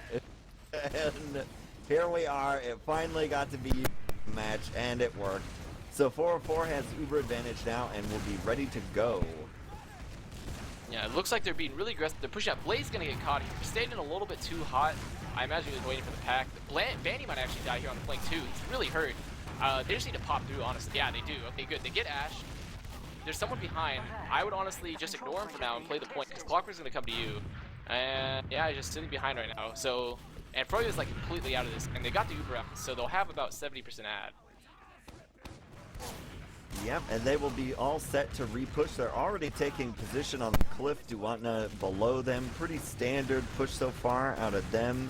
They are at the time advantage here, so they have a little bit to play around with here. But on Viaduct, you don't get rewarded for that, so you gotta be careful. And Badonsky's just raining pain on them right now. Both Ash and Duatna are kind of hurt, but Clockwork is doing it's just plus 40 on their flank, but Rando picks up both frags on. Oh my god, if Badonsky gets Duatna, this is Ascent has just been really good, but it looks like Froyo is committing for this push. I really don't understand the reasoning behind this. I guess they're going to try to go for 4-4. Ash is on, but they do get 4-4, and they're going to get Badonsky. So, but they're going to lose Shade in the process, or at least they should. They do, and they didn't get point, but they got some good frags, so they're probably just going to repush with their spawn advantage now, and health. It was really impressive from Banny to use the rock there to not take fall damage to give him enough health to win that 1v1. That was really, like, to just recognize that as you're flying through the air to try to save your medic, who probably shouted into the mic. Yeah, he was probably upset, to say the least, considering there was like 4 players up for Ascent, and there was only 2 in that push for Froyo, and they get 4-4, which is kind of upsetting. But Froyo is going to be really aggressive here, and Ascent's trying to fight them as well. Banny's sitting on cliff. He's still like full 8 health, and I think he's going to be coming back to the team now. Yeah, and it looks like they've gotten 2 picks, and Ascent will probably be backing off a little bit. Yep, and we're going to see the point remain here. Actually, a fight now on the cliff. Rando's going to pull back. He tested it out a little bit, but then the cannonballs started to come. And he said, maybe I don't want to do this today. Now there's the Uber situation. 404 has an advantage of just a little bit, but oh, the sticky trap is going to ruin some days. Oh, Badonsky, though, is donking Duatna. Very unfortunate. But Clockwork is really aggressive, too, but they've given up the point. Clockwork, they have really good positioning. Froyo's time is ticking down, so Ascent really needs to do something here to get them off this point, or else it's going to just keep going. It's going to favor Froyo. And then 4-4 gets doubled off. He nearly dropped. Oh my goodness, he pops, though. And they're going to... There's a really poor pop, though. And 4-4 is really terrible health, and a really good pop from Froyo. Yeah, Banny is just stalking him. It's Shark Week for Banny. And then there's an air shot, and players get obliterated. But Ascent's doing pretty well clean this up. Nope, now they're getting cleaned up. Yeah, they're just stuck here in this flank. They're going to get annihilated. Duatna just throwing cannonballs back and forth. And Clockwork is getting the... Is maybe going to... Yep, they're good. They got the double sword kill. Ash snatched it, yeah. Yeah, if I was Clockwork right now, I'd be mad for stealing that scout kill. And they're going to do some desperate pushes right here from the center, but I don't think it's going to work out at all. Actually, they're getting point time, but they still have so long. So all 4U has to do is just really just give this up. Like, they shouldn't commit too hard. They're committing really hard, though. Yomp's being really aggressive. They don't want to lose Shade. They absolutely do not want to lose Shade. Okay, and they don't. Yeah, so they do give the point. You got a minute and 50 seconds. It's basically 2 minutes to figure out what you're going to do here. And the Ubers are even with advantage to Shade. He should probably have a pretty decent idea of that. So they're going to test it out right now. Oh my gosh, double Badonsky dodge. gets Ash really early. He's punched him really hard. He could get Duatna to the sticky trap. Nope, he missed it. the 4-4 pop is actually a lot better considering the damage and pick. Clockwork's gonna get caught out, and this is actually a pretty good win. As long as Shade, but Melee's behind him. He's on them on the stairs. Oh my goodness, he gets to Watna. He's still on Shade. Melee needs someone to bomb this. Okay, good. Rando bombs. This is fine. If they lose a couple plays, okay, good. Now they just need to play aggressive, kill Benny. Oh my goodness, that was so good from Ascent. Melee read it really well. Yep, solid flanks, and then Clockwork tries to peek out early and dies. So, I mean, you don't like that kind of delay when you're down to crunch time like this. So they have bled off 50 seconds. Now we're just gonna have another straight push, but 404 survives, so they've got a ton of Uber advantage over there. They just need to get Ascent. this Uber. They need. It's a good thing they're backing up. They don't. It's okay if they lose one, but not Badlands. Ooh, that's unfortunate. But just they need to get this Uber. They need to bait them to the point, force them to find this. But they're playing so aggressive, they can't be losing players before they get this Uber. Okay, so it's gonna be rough. It's gonna be scrappy. And now they just need to fight. Okay, they're popping aggressively into him. This could be really good. Just make sure Yomps does not die. Okay, good. They're on Shade. Oh, good cleanup. The scouts of Ascent are doing really, really well, playing really tight right now, and that's what you need to clean up against Froyo. And then Clockwork comes in and snatches victory lap from Mela. Oh my goodness. 404 still alive. That was really close from Blaze. Shrugger, I think, getting a 4K there, somewhere around that. Yeah. Shrugger, well, once again. Mela did just bomb in and hit 2 people with 1 rocket, so it made it a little easier. That's a really, really good round.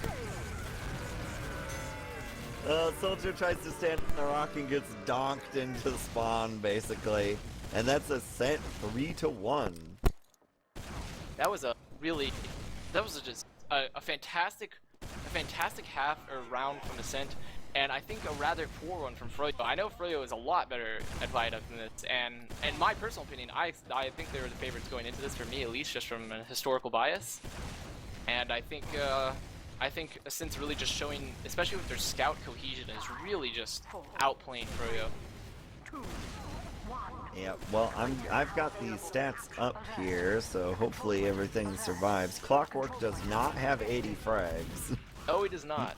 It's 36 and 30, so still not bad overall. But we got Yomps going 38 and 22, and Shrugger going 39 and 18. Yeah, I agree. And both Demo are doing absolutely massive amounts of damage. We've seen both Badonsky doing some key donk, but also Duatna has won several fights, being in the right place at the right time, and just putting out a lot of damage.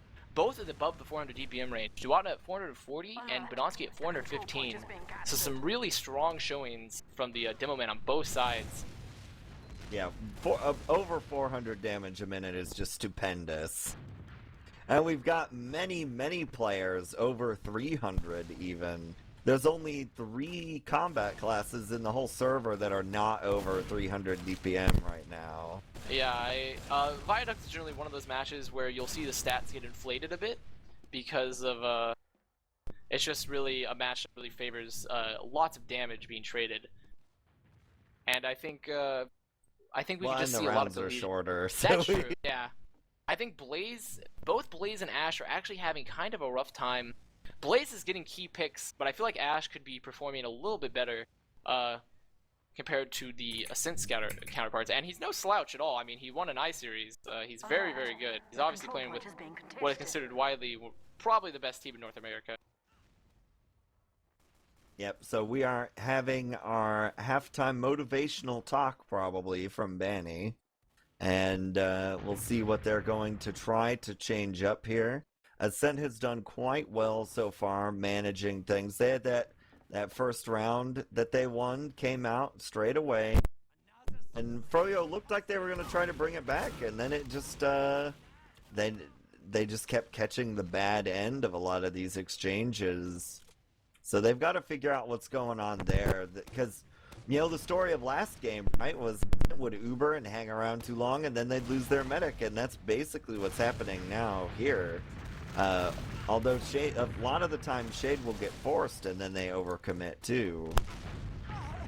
Yeah, I agree. I feel like that's another thing that was really key in these past couple rounds is that Shade has just been having a rough day of it compared to 4-4 especially. I mean, it's Viaduct, so both medics are obviously not having the most fun of times, but if you're looking at the stats here, which I actually shouldn't look over, if you're looking at 4-4's deaths compared to Shade's Shade has 2 more deaths, which really isn't that bad, but he does have that 1 Uber charge drop, which was pretty pivotal. Yeah, Farmer Brown couldn't hold all that milk that time, but I mean that I've dropped in that situation probably like 100 times at least, so I don't really blame him for that. It's hard to see what's going on, and your comms are really cluttered in that moment. So it's you know, if you've ever played hockey, it's harder to play goalie when there's like a disaster occurring in front of you. I'm sorry, I live in Texas, so the concept of snow and winter things in general do not compute. And I also play good old American sports, not these filthy Canadian commie sports.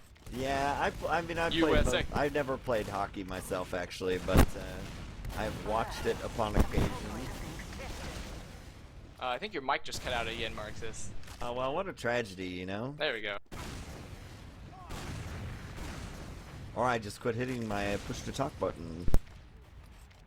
So yeah, I agree, it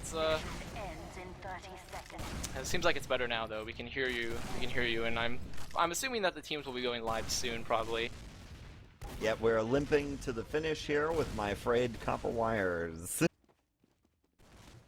That's good. I'm glad. I don't want to see any more freak. I hope those copper wires aren't too exposed so you don't, you know, short yourself. Oh, no.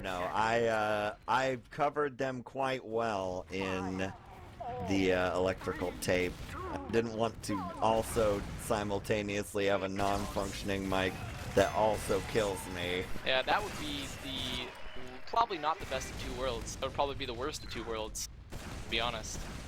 So yeah, I would agree. That would be a pretty sad, ironic way to go, really, overall, too. It would. It would. Killed by your passion, you know? I mean, at least you could die doing something you love. Yeah, now, would it be ridiculous? look at that. It would be ridiculous, but, you know, such is life. And it looks like we're going live here, Marxist. Yep, so we are going to have a mid here. Hopefully things get together again for Froyo. But if not, it's match point for Ascent, and we'll be going third map. Now it looks like a pretty standard mid fight. Rando holding pretty passive, Shrugger holding on, then Clockwork and Blaze actually push something really aggressively. They open up a lot of space for Banny on point. Banny's playing aggressive, but he's kind of alone.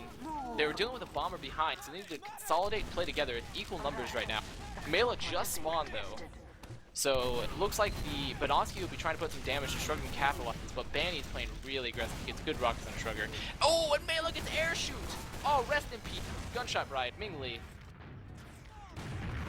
Yeah, and we have 404 on the backside trying to push back up. The point is still not capped yet. The Mela's playing semi-pocket there at the It looks like they might give Ascent the cap, tape. though. Yeah, they let it. Actually, Froyo. It looks like they're going to give Froyo the cap. Froyo plays pretty aggressively. Yeah, and it just brings out another fight, and we're split 2v2 here for picks. Clockwork's going to start picking up, and then Duwatna is going to get Mela and an Uber Force.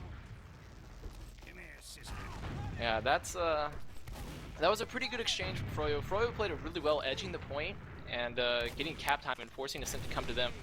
So, but Ascent still has that Uber ad, so they're going to be trying to retake this point here. Duwatna gets a really big pipe, and they pick up Rando with that pipe damage. So really good from Duwatna, putting out really good damage. And they pick up Mela. I think it would be unwise for Ascent to push here. They're going to get forced. It's not going to be the greatest. It looks like they're doing it anyways. Yeah, and I mean, the best that you can hope for here is to just try and get a bunch of kills. Because Shade's still got maybe 16 seconds before he's going to have Uber. But we got Blaze coming in on the side. He's going to kill Rando. And so the push from Froyo will come in about 6 seconds. Yeah, they'll be re-pushing soon with those spawns getting up, and they have about 50% Uber ad. It looks like Ascent got the point, but they delayed their spawns, and Froyo is getting better spawns, and they have the Uber ad. So, and Mela bombs in aggressively, gets cleaned up by Banny. So, and it looks like actually Shrugger goes in and gets Shade. Oh my gosh, he's just so good. He's just so good, Marxist. Well, I mean, Mela got air shot, and everybody turned around to look at it. I guess they were admiring their handiwork. And then Shrugger just sneaked in, and Shade tried to get a Spartan wall of players in front of him, but Shrugger rather, just shrugged his way in there. Okay, you're getting some feedback again, Marxist, so I'd suggest doing some soldering or something. But something truly tragic, actually, was watching Duwatna try to kill 404, and he piped him, but because he was low health, he actually killed himself on 404, leaving 404 half health. We get some question marks from 404. which is truly unfortunate for Duwata. I'm sure Steve, as he's colloquially known, is upset. Yes. Sounds like, is your mic better? Is it? Yeah, I can hear you. Doesn't sound too bad. Well, great. That's We're always trying good. to make it. Yeah, I would just put the other mic on standby in case this one can bust. And it looks like Clockwork does die actually. He was trying to snipe. He might be staying sniper though. No, he's coming back up on scout. I think Froyo wants to push, but they just lose 2 trying to push out this cliff. They're getting punished really hard, and they come out left. They get the force though, and Shade's about to get Uber. Yep, and well, now we've got this sort of reverse situation here where teams either do one of two things here. Either they play really super passive on the backside, or they play really super aggressive and hope that the medic survives. And that is what Ascent has decided to do. They're going to get Ashe early with their forward hold. And he's out. Very out. And they pick him up. That's good. But Froyo pops out now, Marxist. Yep, they are now out of here, and you either want to get a bunch of kills or the medic. I don't think they're going to get any, and nobody has seen that sticky trap, which now finally gets dead on nobody. But they are going to get 404, and that is not good. Very much worth. Very much worth. It was a good chase from Clockwork. He's definitely in my opinion, one of the scouts that are, like, one of the best chasers in Invite, because it's actually a really, really good talent of knowing when you need to chase the scout in particular. So he managed to pick up those frags. And it looks like Ascent's going to be trying to repush aggressively, but they have the time ad, so they don't have to play it too tight. Just they really want to get this Uber. Yeah, we're just going to have sort of a dogfight here over the point. Ashe is going to go down. Clockwork on a 4-kill streak is going to get Yomps. Blaze will die here as well. And we'll see Scout dancing on the point. Clockwork very low health, going to survive though. Scout's charging in for Ascent. Rando bombs in onto Shade, and he kills him. Those were a really solid push from Ascent. Badonsky has just been hitting cannonballs left and right. Yomps cleaning up Ashe, and it looks like they're going to get the point here. They have solid Uber ad as well. It looks like they're going to try to do what has been termed the Froyo hold. But they are missing Rando right now for the double soldier on left, but everything else is set up, so it's going to be tough. But Melee's going to get picked up. They'd be really aggressive. Oh, I know 4-4 probably made the right call though to drop him, because honestly it wasn't worth necessarily to fight them there when they could just fight him on point. Yeah, we were not playing Koth Asheville, so that would not be a good tactic. Best to save it for the point. They're going to end up getting forced because 4-4 doesn't want to drop the whole team, and we're 10 seconds out. So, but also just sticking point. We're going to see Froyo bomb, but I don't think they're going to get there in time. It's not going to happen. That's and that's game. GG. So wow. That's now 1-1, and we are going to a third match. I don't know if they're going to delay that or not. I imagine we will not. And it will be played real quick here in just a little bit. And it's going to be Process. That will be the next map. So it should be that's also just another staple map at this point. And I would say both of these teams are very, very good at it. And I think Froyo, if I remember from what Banny has said, Froyo widely considers Process one of their best maps. So it should be a very good showing from Froyo. Yep. I'm just trying to track down the final stats here so we can do a quick rundown of that. I'll give you the highlights so far. The fragger of the game was Shrugger, who went 50 and 21. Oh, that's a really good. And 350 DPM too. It wasn't just cleanup frags. He was in there hitting the meat. But Yomps also having similar stats. I mean, 45, 28, 351. So both of the Ascent scouts doing fantastic. And Badonsky and Duwatna both sitting, both doing great, doing a lot of damage, above 400, around 420 DPM for both. And I think I think something that's pretty telling if you look at the classes is Ashe is still sitting at...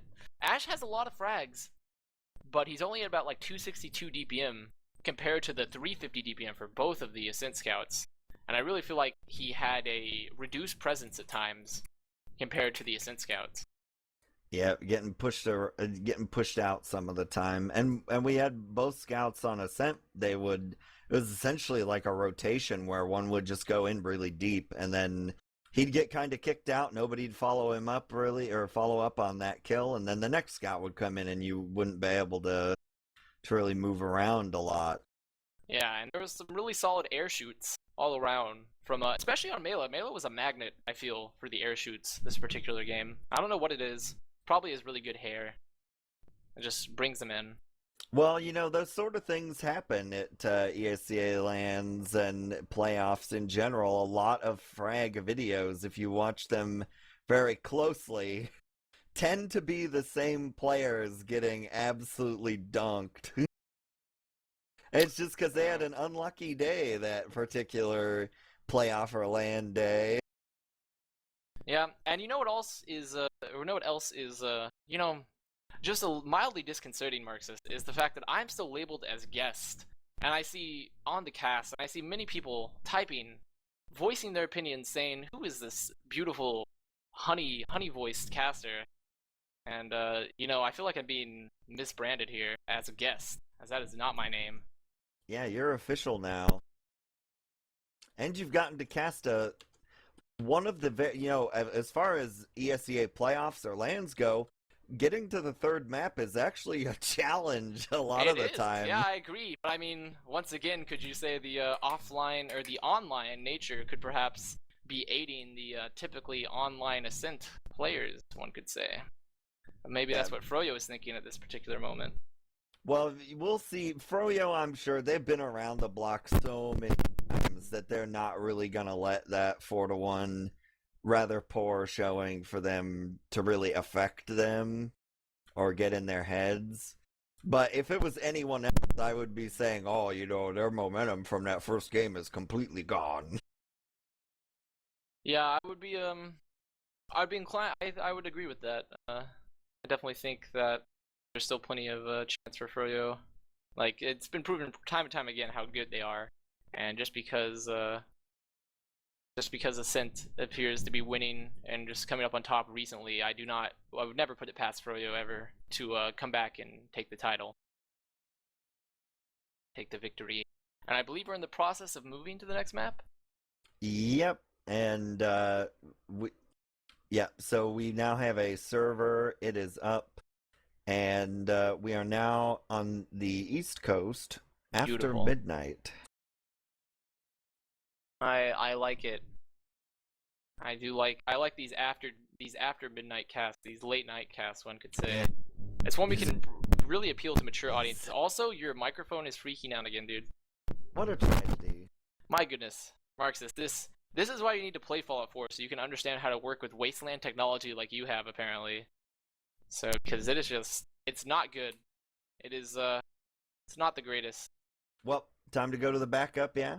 I would agree going to the backup because having a whirling typhoon of static every once in a while from your mic is really, it just disrupts the flow. I think everyone wants to hear your analysis from the senior community member.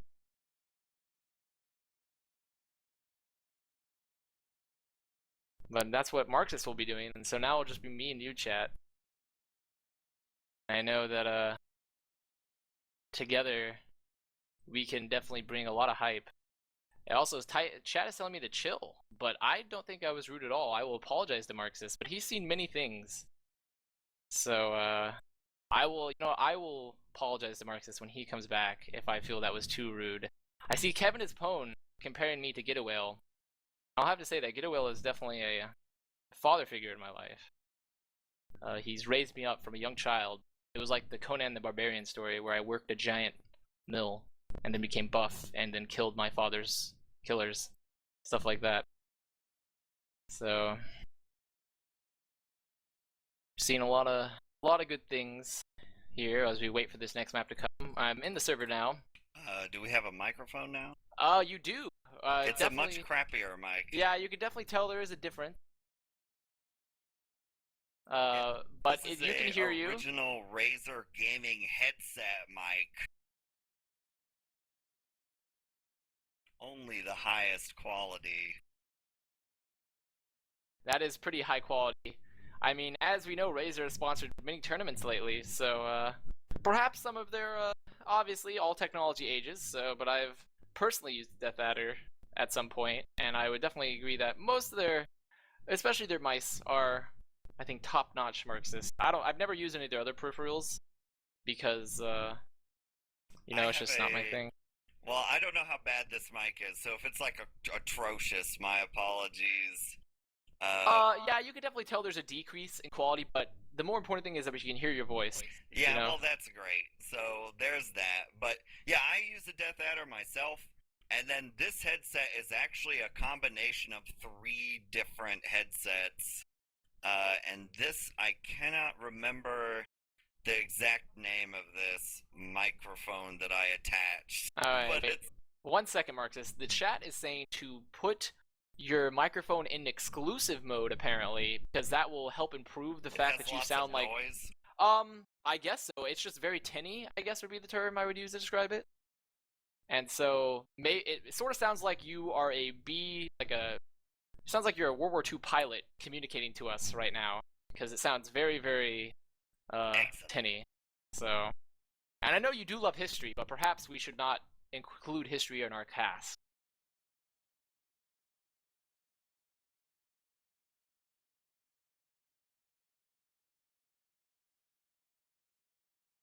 So we'll wait for Marxist to return and see the results on that. Thank you. I saw Pharaoh, but I think someone else say that in chat.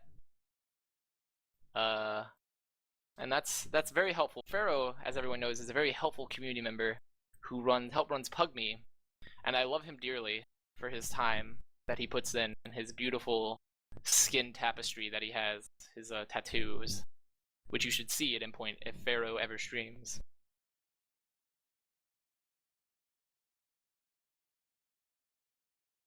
And it looks like we're still waiting on the teams to arrive. I should say. I think they're just taking a little bit of break, getting some water, stretching,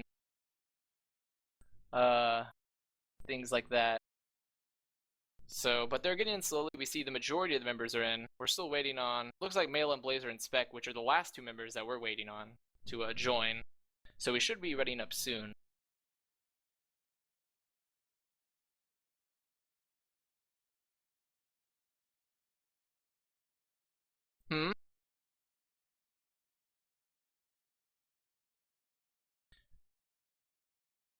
He's probably still fixing his mic.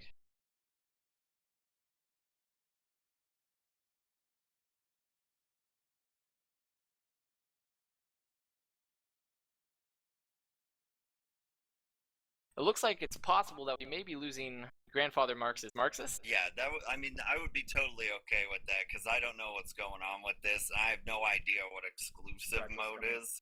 So we got to look at the cast with Fragile. This will be a treat for me, actually. This is meeting all the greats. Yeah, so this is what happens when your mic breaks 10 minutes before the cast starts. Alright. Well, we'll be getting TheFragile in here, who has a lot more in-depth knowledge about Ascent than many people in this community does, considering he played with them and helped form the team as a longtime TF2er himself. So everyone should look forward to that, because he is a overall cool guy from what it appears. Helps organize the GXL lands, which are very popular. I myself have not been to one, but I'm looking forward to at some point in the future. Looks like everyone's in the server, but we're still waiting on them to ready up and stuff. But any ETA on when Fragile might be arriving? Okay, so he should be arriving shortly.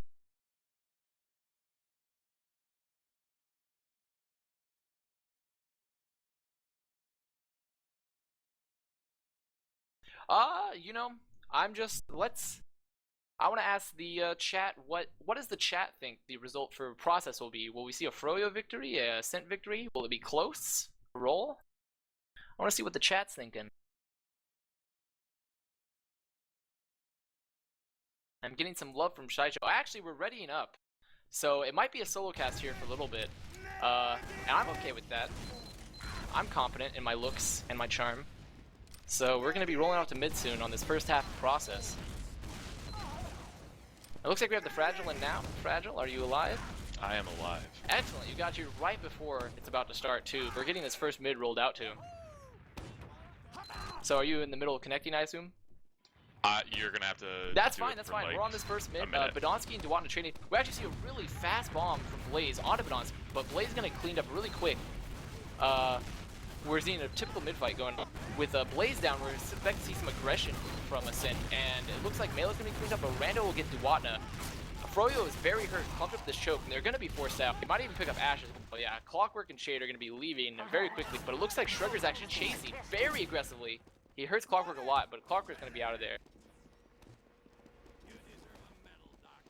And we're going to be setting up the, I imagine Ascent, Froyo I should say, will be probably setting up to hold this last, considering it's such a strong, we already have Stickies up above the point. Actually, Blaze is out, I don't know, a little bit of a misplay, but he managed to get out. And Clockwork's taking a 1v1, but will get cleaned up by Shrugger and 4-4 combined. Banny's out. I don't know how I feel about this. I don't know why they're stopping the point. They're already down players. They do get the force out. Ash is going to be leaving lobby, but they're probably going to get cleaned up by Yomp. Yeah, Yomps and Rando combined, but Yomps is very low. Ascent will be probably pushing very quickly here out from this rollout. Shade does have it. They're going to go for the force, though. Oh my goodness. Rando just beefed and beefed. But they cap anyways. Bronski with really good stickies on the point to blast them up. And they managed to get the cap. Fragile, are you in yet? I am here. Excellent. So who do you want to watch from this mid? I want to watch Yomps, actually, because Yomps has been going absolutely nuts tonight, so I'm definitely going to watch Yomps right now. I totally agree. And we're getting to this first mid. And Duatna is a little bit weak. He doesn't get the pack, but Donski denied him. And we'll be seeing a little bit of a spam fight. Yeah, there's really not too much going on right now. Both teams are playing it relatively passively. And finally, a big bomb coming in from Mela right now. He gets shut down immediately, but he created space for his team, and that was enough space for Ascent to move up. And it is 3v3, so Froyo might be pushing back in here. They're definitely want to push. considering. Clockwork is very aggressive here at this choke. It's just Badonsky there alone, actually. Shrugger's trying to cap the point. They can easily force them back.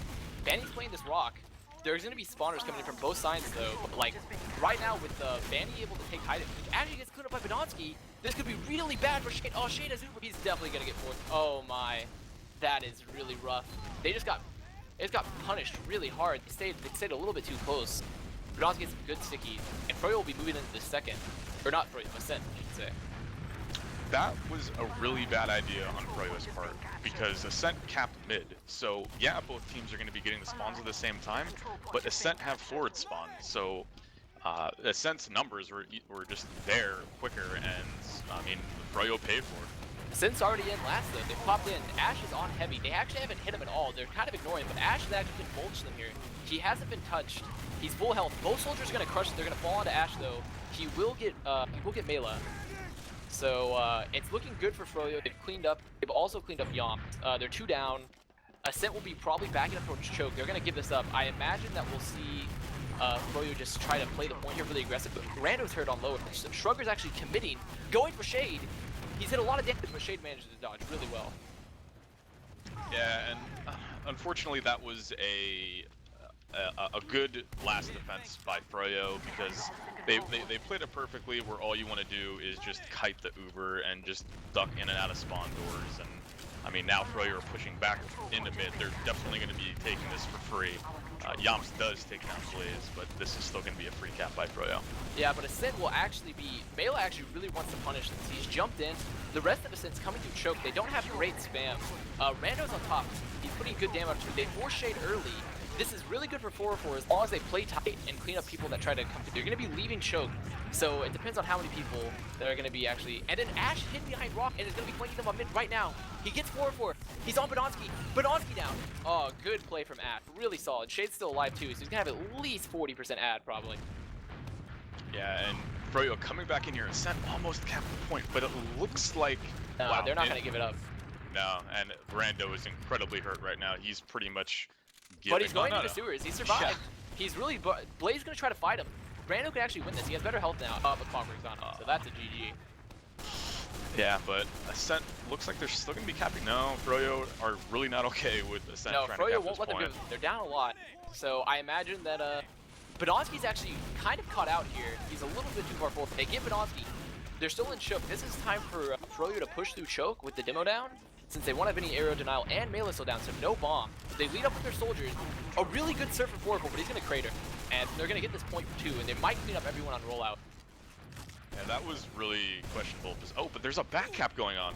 Ascent's gonna... Oh, wow. Ascent was a pixel away from getting mid. That sucks. But that was really questionable positioning from Ascent. Like, Badonsky got caught out at choke, and then 404 was really exposed on the second point. And yeah, he did have a good surf, but unfortunately he could not surf away and cratered. Or he can't surf crater damage. And Mela will actually get picked in sewers. It looks like Froyo's going to start using this Uber ad and the player advantage to really aggressively push sewers, which is actually a really good push if you go for the flank, since they're already down a number and they're pretty far back, so they can't punish you. And looks like Rando's going to be trying to bomb, but he's going to be jumping back now. And Ascent has Froyo has pretty good control of this point now at this point. Yeah, and you know, Shade has Uber now, and 404 is not going to have it for another 20 seconds. So honestly, at this point, even with Yamps still being down, Froyo are going to be quick enough, which they don't look like they will be. But let's see exactly how Ascent decides to hold I'd this. like to see Froyo try to push, because their Uber advantage is just, well, they do have Clockwork Sniper, so it's going to be tough to push off that. The thing is that, like, yeah, Clockwork was down during that second push, and so was Yampt, but like, I guess Froyo just did not know that they had that much of an advantage. Because it was at least 30%, no way they was did. it not? It was like 60%. Was it 60? It was a very pushable advantage, and Clockwork definitely had time to spawn Scout, and he just spawned Sniper. So there's just no way Froyo misjudged it. There's no way that Froyo knew that they had advantage then. Unless they're doing this extremely better safe than sorry thing, but you had advantage. And but they get 2 picks. Doesn't look like it matters now. And Froyo gets Clockwork gets Badonsky, so that's opened up entirely. Blaze does go down, but that's fine. They can just play, they can get the gun, play around their sniper. They have 2 picks still. All they have to do is pressure point. And this is going to work out, should work out very well for Froyo. They get another pick on Mela too.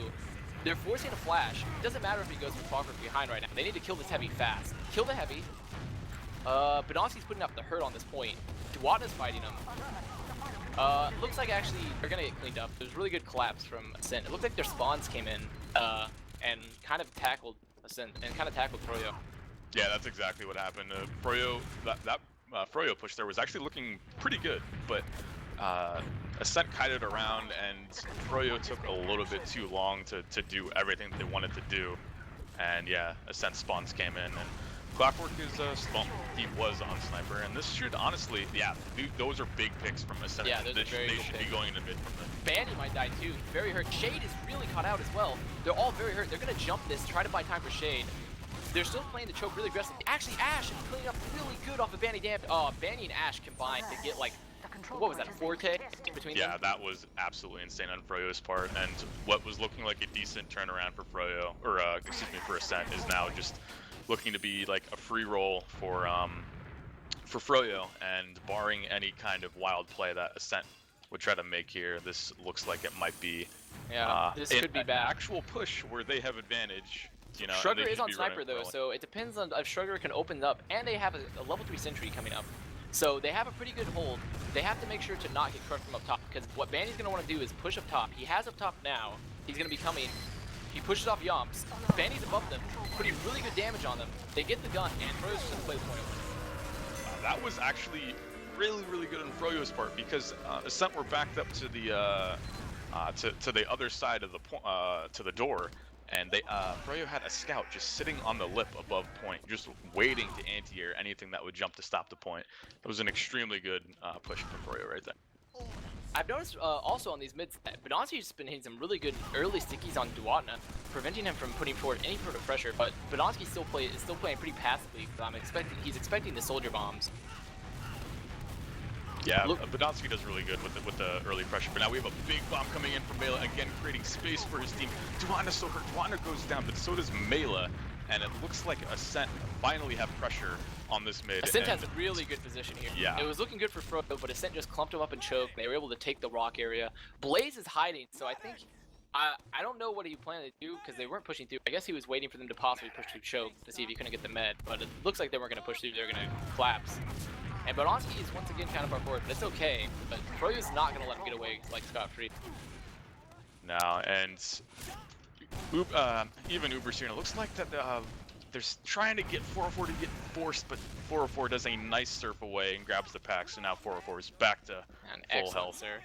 And maybe we'll see, I don't know, maybe honestly what Ascent does in this kind of situation is they'll try to just peek like as a blob and try to get a pick. Since push from sewers and they're actually in, they've forced. They haven't got a force on Shady, so Clockwork is on Sniper, so it could favor them in the post-Uber fight. But looks like the Uber's just now waiting for Froyo. They're on Shade. Get Shade. Oh, they're cleaning up everyone. Yop, Sugar, and Rando get 4 kills between them. Banny goes down. It's just Blaze now, left on last. They haven't capped. They need a scout. I don't know what they're doing. Why is Rando capping? What is happening? Okay, they're pushing now. Blaze gets a pick. This is really poor from Ascent, actually. Their spawners are definitely going to get up in time. Actually, it depends if Duat. This is all up to Duat here to hold this point. No, actually, they're going to get it. I lied. Yeah, that was really sloppy on Ascent's part because there was a lot of chaos on that second push, and then no one was capping, so Rando had to go cap there, and they barely just got the point in time.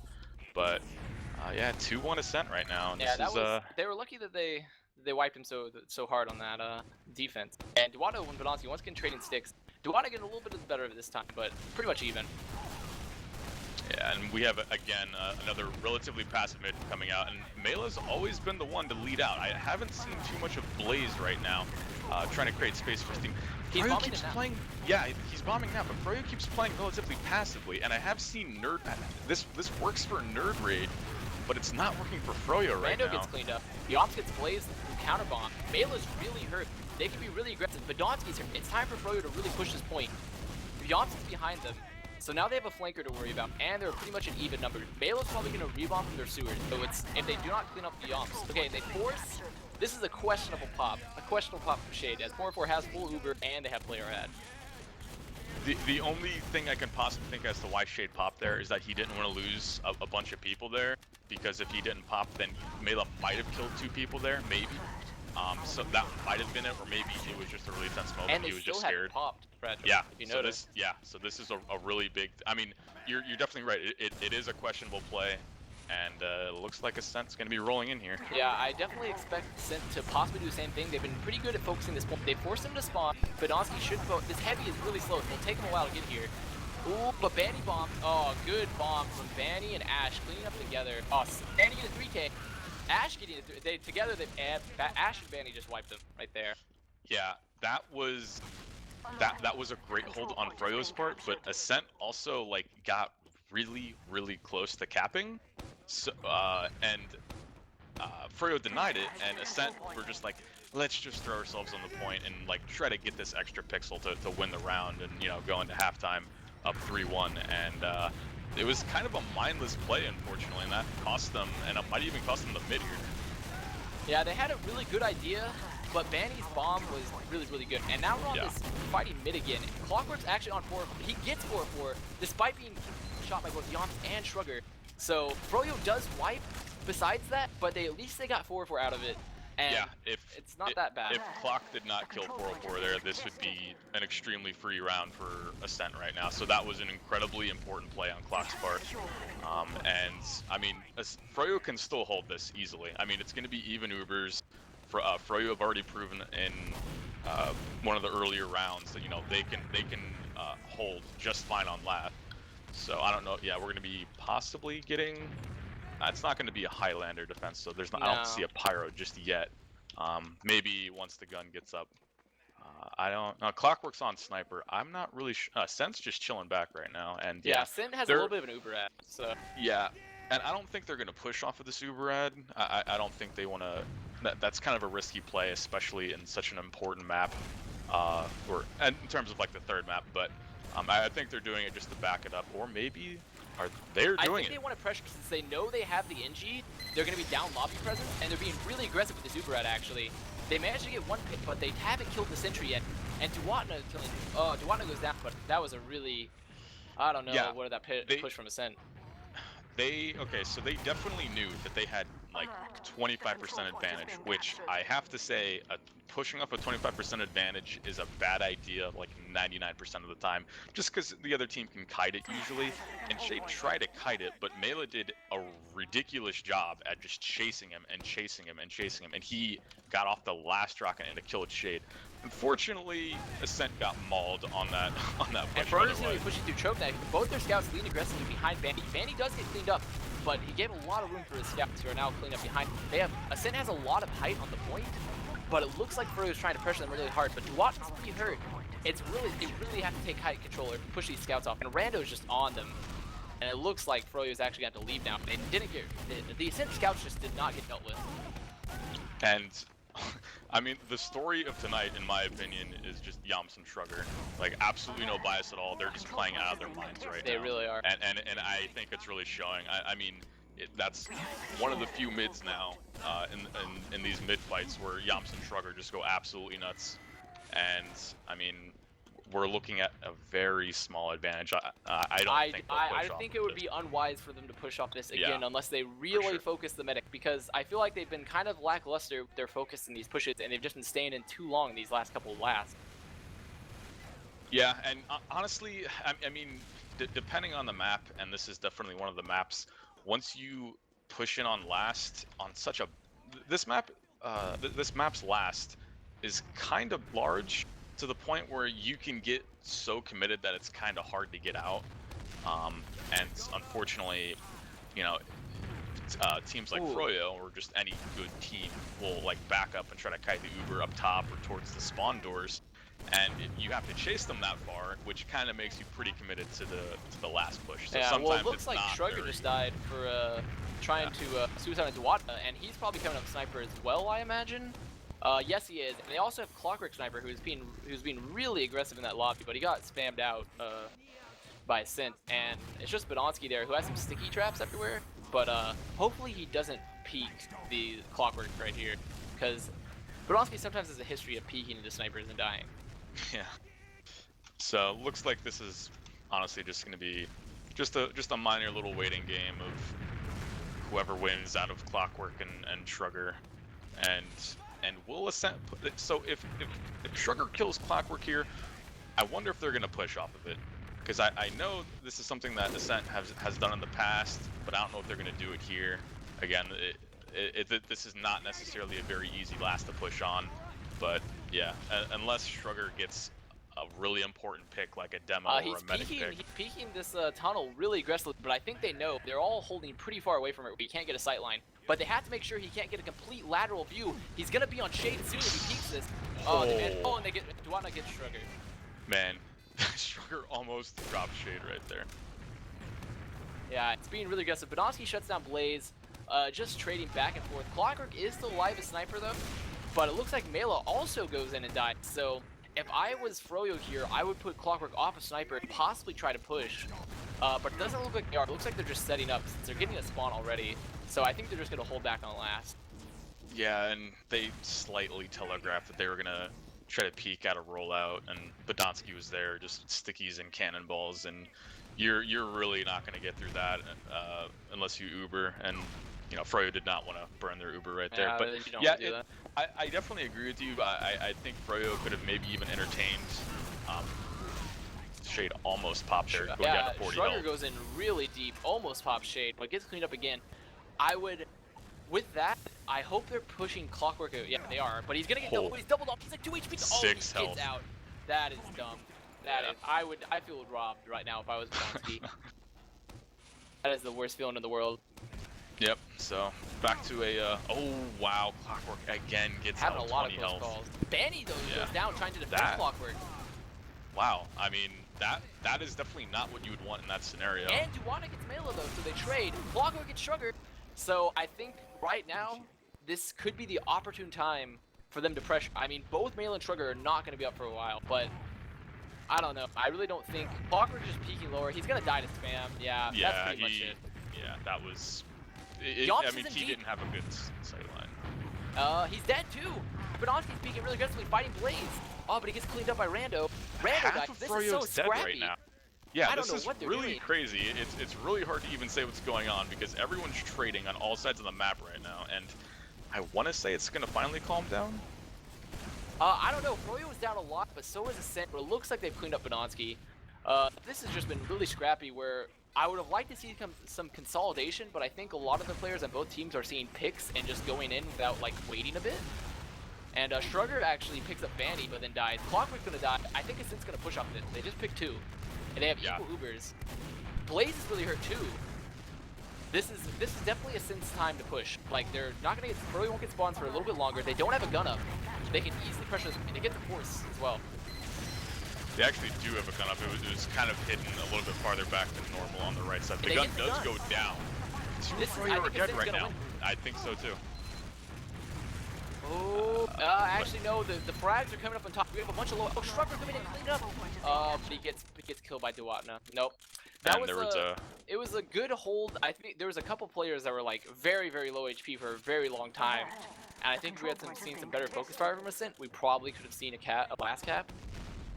Yeah, I definitely agree with you, and unfortunately it was just a time where it took Ascent too long to do enough damage and get the right amount of frags, but Froyo recaps, but Ascent do not want them to have this point at all. Clockwork's gonna push Yomps. He's actually behind them. He's in IT right now. Yeah, Clockwork with just, I always have to compliment his aggression. It's always so well timed. And taking down Yomps right there. I mean, Clockwork also wanted to try to get 404 there, unfortunately could not, but at least Clockwork got out, which is... They're actually, Bandy's gonna have a really, really good solo Uber into the mid-choke. They pick up 404.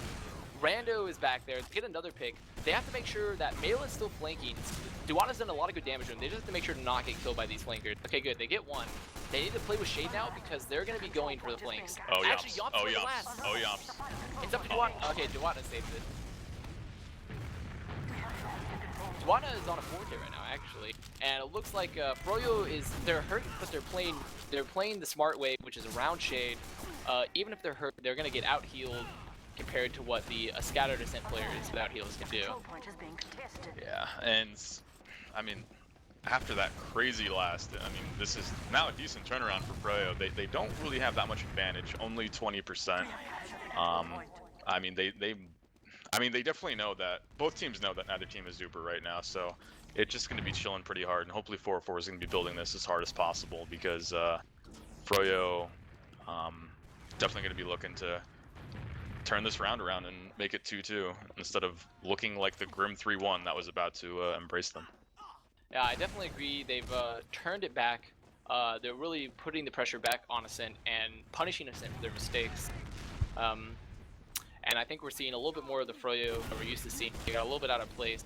Looks like they're actually going to be pushing IT really aggressively. Banny leading the way, but expect Badlands to start spamming that soon.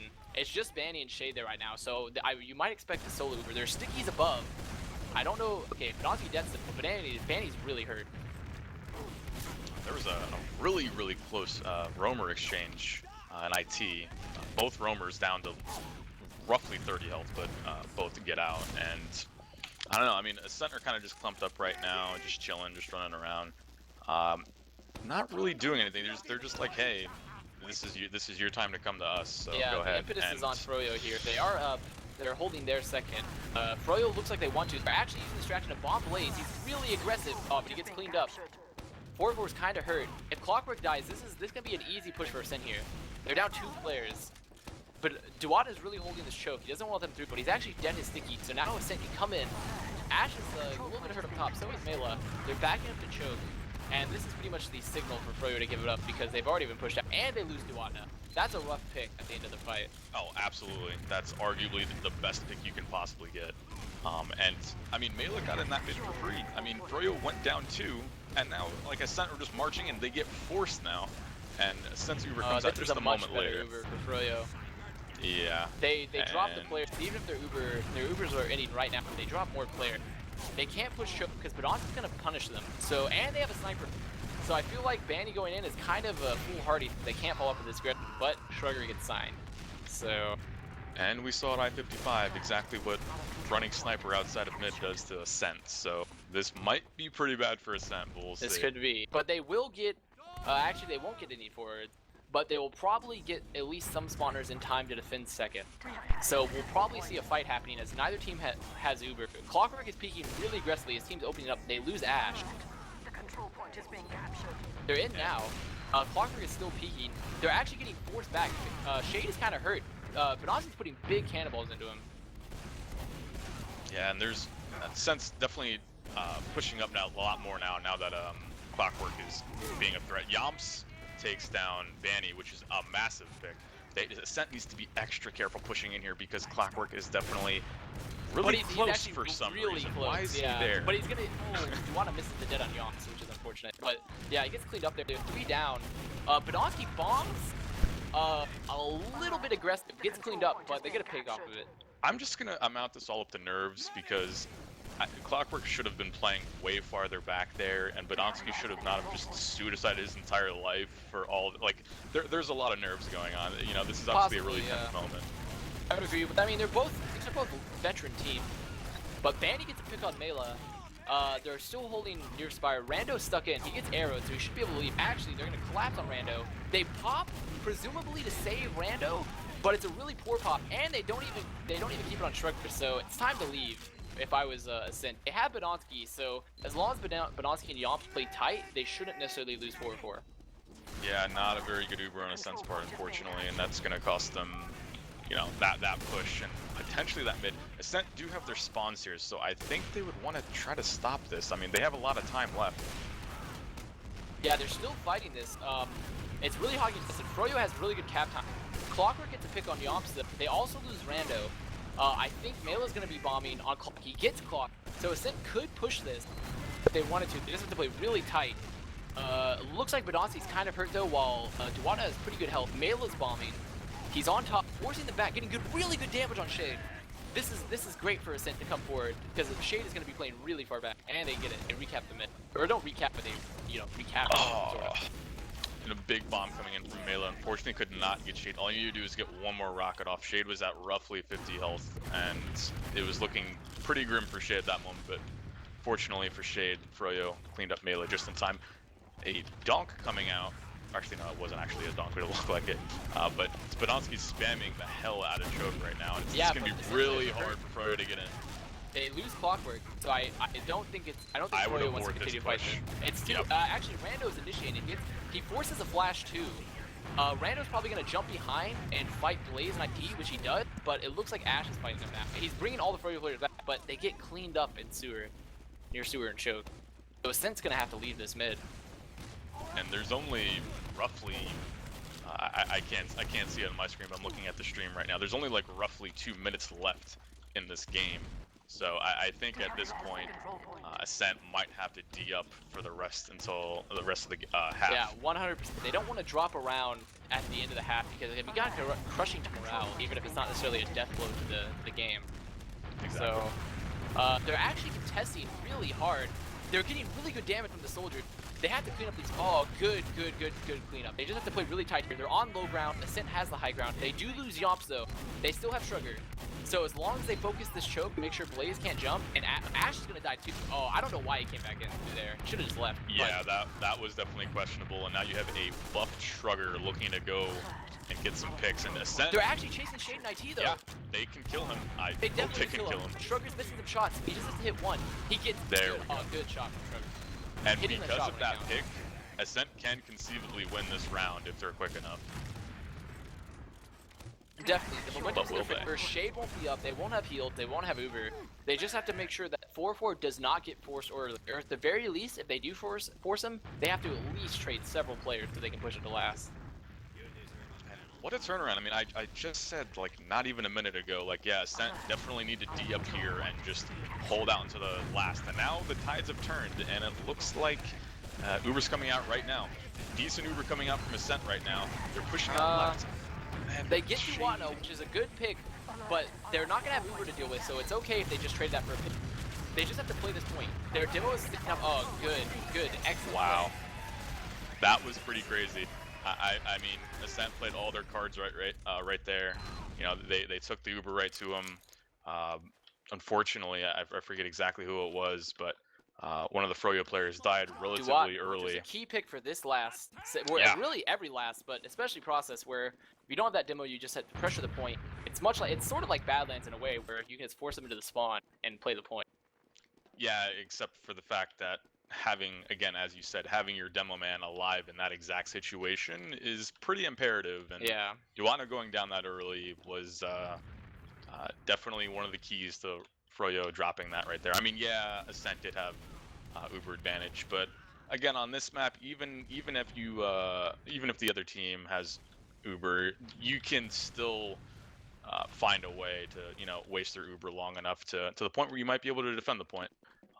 Unfortunately, Duwano goes down really early, and I mean, again, as I said, really important match. A lot of nerves coming into play. Yeah, definitely. It's I think it was even though the Uber wasn't that effective, it was a really I think it was actually a good trade for the Uber for Duat in that last push. So we'll be seeing, they'll be going live actually now. We'll be seeing the rollouts from both sides. Do you have anyone in particular that you want to watch on this mid, Fragile? You know what? I really want to see what Blaze is going to do here, because I really want Blaze to really turn this map around, and I think he can. I want to see strong roamer play out of him on this. Definitely. He is one of the best roamers in the world, but he obviously can pull the plays that Froyo needs. We're seeing a pretty standard mid. Actually, Melo goes really aggressive, gets good damage. Clockwork is also really, but they clean up both the bombing soldiers. So they either need to pump up and get these picks, but Banny's going to be bombing, get one pick, and it looks like Ascent's going to lead with no soldiers to contest. Yeah, I mean, that was a mid where Ascent really just took it to them first, but I mean, Froyo just focused them down immediately. Oh, and he gets the pick, he gets a massive wall jump. Wow. From choke and gets 4-4, and he's caught out Rolla alone. There was no one with him. Just he saw the opportunity, took it, and that's really, really key. And you're right that Blaze just opened it up for Froyo. Yeah, and I mean, it didn't necessarily happen on mid, but play like that, Blaze is definitely stepping up and putting Froyo right back in this game, because now this is looking pretty bad for Ascent. 100%. Like they're gonna buff up and they're gonna push. It looks like they're going lobby actually. And it looks like Froyo has a gun up and or Ascent has a gun up and a sniper, but Shrugger's gone back in and he's gonna be switching to scout now. The Uber actually is over and they didn't get anything besides Rando. That I'll talk about it in a second. They get the gun still though. Go ahead. Froyo just has to pressure the point and they could still win this. They have really good cap time. Banny has really good health. Duwanda has good health, and I think they're gonna get this right here. Mela does not have the rockets or the health. Oh man. I was just like completely dumbfounded because Froyo spent like 80% of their Uber just backtracking into rollout to deal with the soldier, and like that is one of the worst ways you can spend your Uber. Like I don't know, you need to send a scout behind or do something else other than have half your team do it. But can't really say too much bad about it because Froyo still took the round. So 3-2 Ascent still. Look, we're getting to another mid fight. Looks like Froyo is doing the same strategy where they really want the Ascent soldiers to bomb it, so they can counter bomb afterwards with the soldier advantage. But it looks like Ascent's wised up and haven't committed anything yet, and their scouts actually have a lot of like mid control. And Blaze is really hurt. He might actually create her. Nope. Clockwork is in really aggressive on their health pack though. And these mids are definitely not looking too great for Ascent anymore. I don't know if they're starting to get downloaded almost like Badlands. However, it was 4 before, but then Rando goes down. I think Froyo's just they're just playing tighter. They're not committing their soldiers as fast as Ascent are. And another thing is they're letting their scouts sort of pressure Ascent, and when they reflexively come back to fight them, they bomb their soldiers onto them. Yeah, I mean, I'm almost seeing like a Czech 6 style blobbing Froyo right now, in a sense where they don't even really mind Ascent coming in on them because they're just blobbing up and just melting Melo or Rando or anyone who tries to jump on them, and then with that pick they push forward. So Ascent need to change up their mids right now. I mean, these mids are relatively close, but at the same time Ascent are not winning them. Now it looks like we're gonna see a standard mid to second to sort of stalemate, but I think Banny really wants to push it out of IT. He's pressured really hard. There are no sticks above, so they could, because Badonsky is watching choke aggressively, but they decided to back up because I believe they know that Ascent is watching it really hard. Banny's still going in. He's still pressuring on Bats. However, Blaze goes down, so Banny definitely needs to back it up here, and Froyo need to watch out for the counter bomb from Vela or Shrugger or whoever. And actually, Ascent just want to do this. I mean, Rando's in, but it looks like his team didn't want to commit with him. They think they were going to collapse him, so Rando just went back and didn't get killed. Yeah, I mean, and now we're back to standard 6v6. Bandy's still trying to peek aggressively, trying to get a pick on Badonsky there, but nothing will come of it, and it's just going to be a lot of just poking and peeking and everything back and forth until someone dies. It looks like Blaze will die once again, opening up the possibility of Ascent to push. But Banny knows that they're really aggressive in IT, so he's going to call that, and it looks like they're going to try to do a staple Rando solo Uber, which could be rough from here, really rough. He gets kind of juggled. I mean, this would be really rough if Shade was not so close. However, Rando is going to go down, so this is still looking pretty decent from Froyo. I wasn't a big fan of Shade being so close there because they could have just wasted the entire Ascent Uber, and Shade could have still had Uber here. But Definitely agree. I mean, Shrugger does go down here, and I would push if I were Froyo. Here I they mean, come. Bandy's opened it up for them, so they need to follow up on Band. He's staying alive. They need to start getting on this height advantage and making sure the soldiers can't take it. And they're denying mid, but Clockwork is caught out. Bandy's still fighting, but it's pretty much, he's very hurt. He's pretty far forward. Blaze on, and he gets 4-4, and Duwanda picks up Yom. So this should be, if they play tight around Shade, this should be a Froyo victory. Yeah, it's definitely looking pretty bad right now for Ascent. I mean, it's just Shrugger and Mela right now, passively peeking behind point, doing what they can, but Froyo have height advantage and number advantage and heal advantage, and just Shrugger and Mela are doing a really good job right now, delaying the cap. Mela gets an attack and lobby. Shrugger is still full health, and they get the force. Wow. Shade did not expect that, and unfortunately they're going to have to spend this Uber on pretty much nothing. Clockwork is going to try to use what's left of the Uber to take down 404, but that does not happen as Clockwork goes down. And they're going to lose Blaze. They're repushing right now. They saw Blaze cut out, and they're going to lose Bandy, but Bandy will trade with Yops. But Duwanda gets Rando and Badonsky. Oh, Duwanda and Ash picks up Shrugger. This could be really bad. It's just Mela versus Ash. Duwanda will be falling up behind us, but they don't have heal. Mela just needs to make sure they can't pressure the point too hard, so his spawns will get up. 4-4 picks up Ash. This isn't looking that bad for Ascent. I mean, like, they were down. Yeah, it was just 2 players alive for Ascent right there, and it looked like Froyo were just going to roll into last pretty free right there. But a good last defense, and even 404 taking down Ash right there. I mean, this is still not the end of the world for Ascent right now. I mean, yeah, Mela played it very well, playing his heals, not aggressing. Making the scout come to him on that point. Well, Duwatna wasn't there because he just bought time for his spawners, forced the scout to find him in an environment where he wasn't the greatest. Yeah, and Ascent did have advantage there, and Shade's not building this as quickly as he could be. And I don't even think well, I mean, it doesn't matter now, but Ascent, I think, had like roughly a 40% advantage there, maybe even 50. And I don't know if they knew that, or even if they did know that, maybe they're like, nah, we don't want to risk possibly a bad Uber here. Let's wait for a potentially Blaze safer is play. in, bombing. He gets the force. He just bombs from rollout. That onto is 404. pretty bad. To be honest, that is Ascent should have. Yeah, that is poo-poo. That should have not have had it. That should not have happened. That was pretty much like at this level of play, you don't ever want to see those kinds of things happen. Like, that should not be a free bomb right there. It should have had like close perimeters in every single entrance and everything like that. 404 should have been in a slightly better position. Honestly, Ascent just got caught off guard, and that might cost them this round. Yeah, that's really rough. They're going to be pumping it. They pressure the heavy. They get Badonsky. Badonsky gets caught by a rocket right before they're... This could be huge for Froyo. All they have to do is pressure the point now. They're taking up top, which is good. If they kill Rando, Froyo could definitely take this point. Yomps is really slow. All they have to do is play this point. The gun is still up, but they just have to spam it. Oh, they're not dealing with the gun. Ooh, it's up. Oh my goodness, they beefed it. It's up to Blaze here, but I think it's really cleaned up. Honestly, that was such a promising push by Froyo really too. was. They had Uber advantage. You know, they took top control perfectly. They killed Banny, and Clockwork came from two different sides from up top. Killed Rando and 404. It was looking perfect, and then they just couldn't deal with the gun and the remaining. Yeah. Banny might get cleaned up and choke as well. No, he stays alive, but Shade is really hurt. Like, he is currently at 40 HP.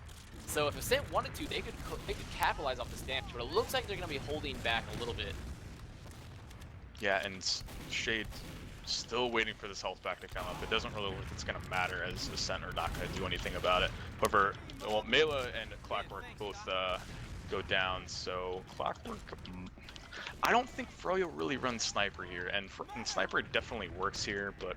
I mean, actually, they've been doing it earlier in the match with peeking Clockwork through sewers. Yeah, I was going to say, there were a few times where they could have done it, but they didn't. But I was just going to say, like, that, earlier in this match, I remember Clockwork was running Sniper, and it was doing pretty decent. So I'm thinking, yep, and he's on Sniper right now. So we will see. I mean, Ascent definitely have to be aware that this is a possibility here, for sure. And yeah. Clockwork's peeking choke right now. what they did a really good job when they were actually on second and they were holding lap of denying Clockwork the peeking, but he's all the way through choke now. He's looking. So I would like to make sure that they're spamming him so he cannot. They might actually get him. He's like 2 HP now. He gets out, but I think Ascent has been doing a really good job of denying Clockwork the peak angles, which Clock and Froyo really want him to have. Yeah, and Ascent need to be really careful with how curious they peek their angles now, because any kind of wrong angle that they look at, it could be a headshot from Clockwork. So this could be pretty. And Clockwork's shooting from Sue right now, which is an incredibly good spot to shoot from as sniper, especially with he's shutter. all the way out. 4-4 is doing good by holding high behind the pick, but if they manage to get a soldier in, they could force him pretty easily. They just have to make sure that Clockwork does not get the angle on 4-4. 4-4 needs to stand still, not peek, not get through there. Yeah, unfortunately for Clockwork, I mean, yeah, Clockwork's all the way out there, even though he just got Badlands got really good damage. He did a really Yeah. smart thing by putting the stickies where he knew Clockwork was going to walk, and then he hit him a lot, but he was being tanked, so he wasn't going to die just yet. Yeah, Ascent's just giving them nothing right now. Even when Clockwork was peeking all the way out there, they were all in a position where they couldn't be sniped. And I don't know. Oh, well, now they know that Clockwork's joke right now. Yeah, Tons of Badlands spam needed a coming in. headshot, but or not a headshot, a body shot actually. He's re-peeking choke again while Badlands isn't being aggressive. But this is a prime time for if Badlands wanted to, he could put cannonballs through there. But Rando is really hurt now. They're still trying to make space for Clockwork. This is just. They really want to get Clockwork in there. They have to make sure he doesn't. They should be able to punish it at some point too, and Clockwork will inevitably, I think, overextend. I'm thinking that might be the case unless Clockwork. I mean, Clockwork was just peeking IT just a moment ago, and now he's given that up. So really, it's just a matter of how aggressively he peeks, and is he going to get the key pick, or is he going to go down right now? Yeah, And we're just back to a holding pattern here. Annie's peeking. It looks like Clockwork is rotated series once again. He's peeking. He's looking for a shot. Rando is bombing him. He's dead. Wow. Oh, good. That was a solid. That was a really solid play with Rando and Badlands together. But now it's gonna be they're gonna have to push into Froyo, and Froyo is not gonna give them an easy time in doing that. this is actually one of the hardest bits to push in from. And we do have an exchange coming out from both teams right now. And Clockwork has still not spawned, so Ascent might be able to stay in. Clockwork just spawned a scout, and Rando goes down. So does Ash. Duan is on the life support right now, currently getting healed by Shade. And it looks like Ascent, well, this is just going, they're just trading frags for frags. It's 3v3 right now. 4-4's gonna probably go down to Blaze, though. He gets beat up by Yomps. That's unfortunate. And once again, Shade stood really close to that entrance that you noted before. Yomps Yomps doesn't care. Yeah, Yomps he does just not cleans care. up Clockwork It and was Shade. scout. It was two Wow. scouts. Shrugger was not with Yomps at all. At all. Yomps just walked into a pocketed Clockwork and said, "I don't care. I'm going to so kill you." good. He's so And good, he Fragile. just went nuts.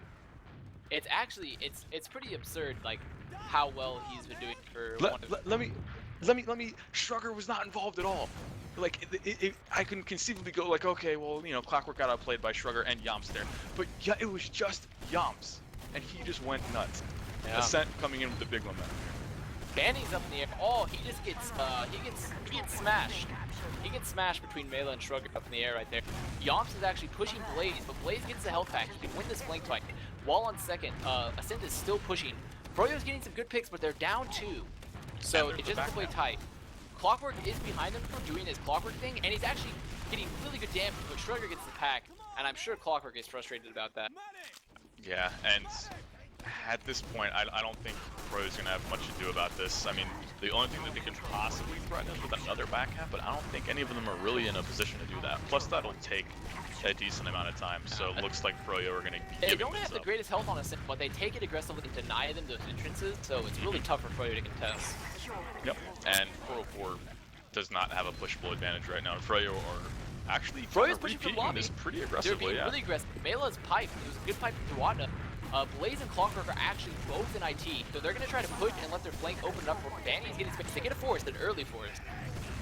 But Froyo does not pop that much afterwards, and But they're still fortunately, getting, cleaning up the frats. 4-4 is out with Badonsky, and he's very hurt, so this should be a second recap for Froyo. I have to say, like, I just really love like seeing a back and forth game between the top two teams like at all times. Like this is not like a roll each round or anything like that. These are long, played out rounds, which some people might not like, but I really like them. And Yeah, this I is going agree. It's a very really awesome. good upper bracket final for finals, Yeah, I should say. absolutely. And it looks like Ascent is not wanting to give Froyo at this point, and they trade pick. Rando's really hurt. He's gonna get cleaned up by Clock. Clock is on a 3K currently. Clock is on a 4K. Clock is actually gets cleaned up by Shrugger, but Clock is going really big right there. And all I have to do is Shrugger's behind them. He's opening up space. So there's gonna be no one to support him because Badonsky and 4-4 are out, and they clean up Shrugger. Yeah, Shrugger was at that exact moment after he got that stopped Clock from just going absolutely insane. He was in a spot where he really could not get out, and he was pinned. So, I mean, it's even Ubers, and Froyo are definitely going to be coming in through the choke here. But, however, Badonsky has cannonballs, and he is not very happy with Froyo right now. They Yomps get a gets pick on Blaze in Blaze. IT. They're being aggressive, but this is an angle where Badonsky can really exploit the loose cannon. But Clockwork is actually flanking, but they catch him out, so he can't get Badonsky. Rando was maybe positioning to push choke, but he's taking some damage. It looks like they're still being really aggressive. I'm expecting a 4-4 Uber here. Yeah, they've Ubered in. They've gotten the pop from Shade, but Clockwork is just gonna run. Well, it looks like I thought he was just gonna run behind, but it looks like Ascent is actually now gonna recollect the choke. This could be really good for Ascent. This was actually looking kind of bad for Ascent at first, and now, again, it's such an even fight. Trade for But trade Froyo here. is being really cohesive right now, cleaning these frags. Ascent is scattered and not with heals. So as long as Froyo doesn't bleed too many players, I think they should still be able to hold this. Because Mela is kind of hurt. Oh, but Badonsky gets Blaze. Ash is caught out. He's probably going to lose the 1v1 Trigger, and he does. So it's just Duwatna and Shade. And Banny is up too, but it's just their forwards, and they're not going to be able to stop mid. Yeah, Duwatna got extremely hurt that fight, and unfortunately he really couldn't do too much at that point, so he had to start playing extremely passively, and Froyo's still 2 guys down. Ascent definitely want to come in here with Yeah, they're pushing numbers. second really aggressively, but honestly gets Clock, but Duwatna gets Mela. But it looks like Ascent's positioning is actually going to give them the point, and I don't think Froyo's going to try to contest. Actually, they're coming out from lobby. They're going to be really aggressive and fight them here. Shade does have Uber. Ascent's 4-4's about to get it. He does get it. Shade's kind of hurt though, so it's going to be rough. They need to clean up Sugar and these scouts especially, but Badonsky is really punching. Badonsky gets 2 with cannonballs. He double onto Ash and gets Bandy, and then Sugar gets Blade. So I think this will be an Ascent push on to last. I mean, the only cool thing about this for Froyo is that they still have Uber, so they might be able to delay it long enough for Blaze and Ash are about to spawn. Finally, Ubers come out from both teams. They have It's 4 seconds until they get their spawn. Yeah, 2 and this seconds. is I think they're gonna get it. I don't know. This But is gonna be Rando, open doors. top. Oh, good. That was a solid. Froyo was looking good, but the Ascent soldiers had taken up top, and they just pressured points with their demo and scout to guarantee they could crunch them there. So Ascent had a really good push. Absolutely. However, I mean, the story of the last few mids is that Froyo have been winning them. You know, Ascent have not had. We had an extremely quick mid from Blaze, and that completely screwed up Badonsky. So this is actually not looking that good for Ascent in terms of positioning. Notice, Froyo definitely has the better positioning right now, but Bandy is actually a little bit isolated, sailing in front, but they do get the pick. Oh, they get Rando and Trigger. This is great for Froyo. Froyo is really punishing here for trying to catch out Bandy, and it looks like they should get a frag too. Are they going to keep chasing though? They get Clockwork. They're probably going to sacrifice Badonsky to keep 4-4 alive, which honestly, since they haven't started capping, is not terrible. Yeah, it's definitely not that bad, and again, Froyo committed everyone to the point, and just I believe made one of their spawns, I believe, go back and get cap mid. But Froyo have height advantage here, and they're gonna lose it because Ascent has actually closer spawn. There's only Duwatna and Banny there immediately, so Ascent forces the Uber and actually forces them off that second Spire. So Froyo's Uber is actually really good though. It just ended. They pick up 4-4 and Shrugger. And it looks like they just I don't know, they committed a little bit too hard and didn't realize like what their positioning was. They're really deep near choke for some reason. And Froyo just cleans them all up. And I think this is gonna be Froyo pushing to last. Oh, for sure. Ascent were really scattered right there, and 404 went down quickly, and honestly, the Ascent, Froyo were like barely blopped up, and Ascent were just kind of all over the place. Yeah. And got caught off guard. They had a good contest. They forced Banny off the point, and they forced the Uber. But for some reason, their Uber ended like on the other side near choke. when like all the Froyo players were there at that point, and the Froyo Uber is a bit better. So I don't know what exactly what their reasoning behind that was. Yeah, I'm not sure, but no super fast bomb from Blaze this time. We have a giant bomb coming in from Rando Gale gets right now. Clockwork. Duwana's cut on point alone, and then Duwana goes down.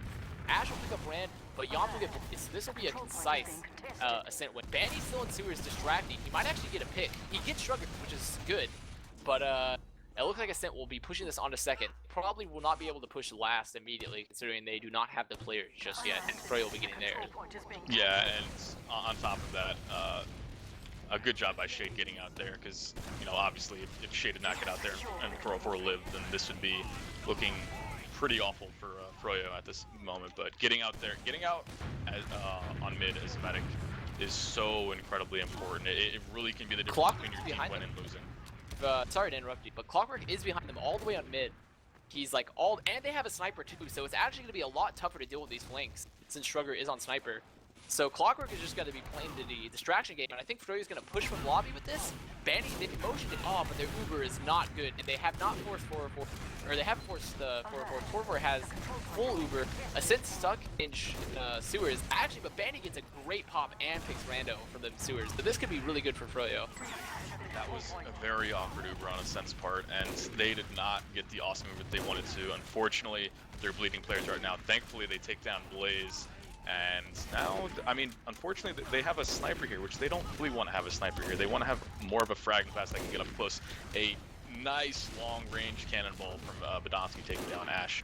And with that pick, and with Duwana on 1 health, and now Banny on 7 health, Shade needs to get out of there. Those headshots coming in definitely made the difference. Even though Shrugger did not get those Clockwork kills. wants to fight. He's really deep. He's on 4-4. He's taking Blaze follows up. Oh, this is really good from the flank of froyotech. Clockwork just opening up with Blaze again, time and time again. They're just so coordinated. But it looks like I don't know, goes down. But they're getting punished.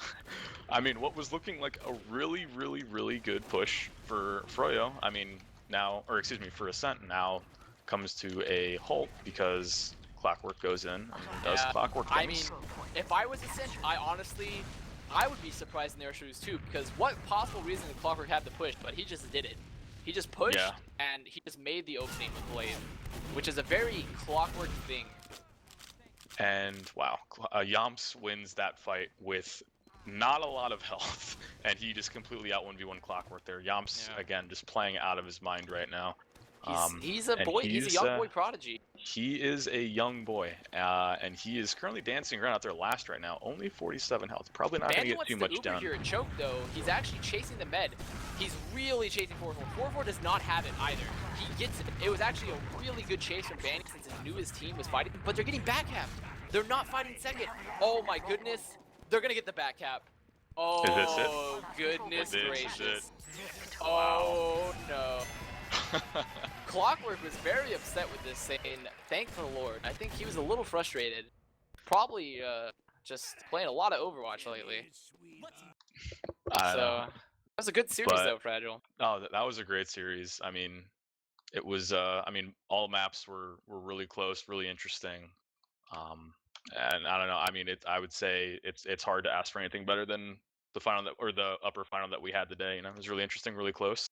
A lot of really interesting exchanges, a lot of back and forth, a lot of good frags too. Yeah, fantastic frags. I think we can all agree that the scouts on all sides, especially with some standout plays from, well, just all around, like the scouts are going absolutely massive. And also just looking at the stats here, if I'm just doing comparisons, Shade actually had a lot less deaths than 404. He had 11 deaths to 404's 17, but it just seemed that Shade just wasn't. He just didn't have any teammates to heal, and like their Ubers just weren't effective, and like him staying alive really didn't matter considering their fights were just not going the way they wanted. And we also see big damage from Badonsky and Banny in particular. Badonsky doing 311. And Banny doing 343, which is pretty typical since Banny is a very high damage, high output player. Absolutely, and I mean, just it's looking at all these stats. Clockwork. Now, this is interesting. Clockwork went 39-40, and Clockwork is typically a player who, goes like 60-30, just goes absolutely nuts no matter what game it is. And I don't know if that's frustration, or I don't know if that's really Ascent like putting a good hold on him and really trying to contain exactly what he's doing, but that's not very much like the Clockwork that we know, at least from this specific map. And I mean, Clockwork, in my opinion, is the best TF2 player, easily the best scout. Even though Yomps was definitely giving him a really good run for his money tonight. You might even say Yomps was the MVP tonight. But Clockwork is pretty much, in my opinion, the best TF2 player, and he was really contained tonight. So he was. He still had he still competed in the frags.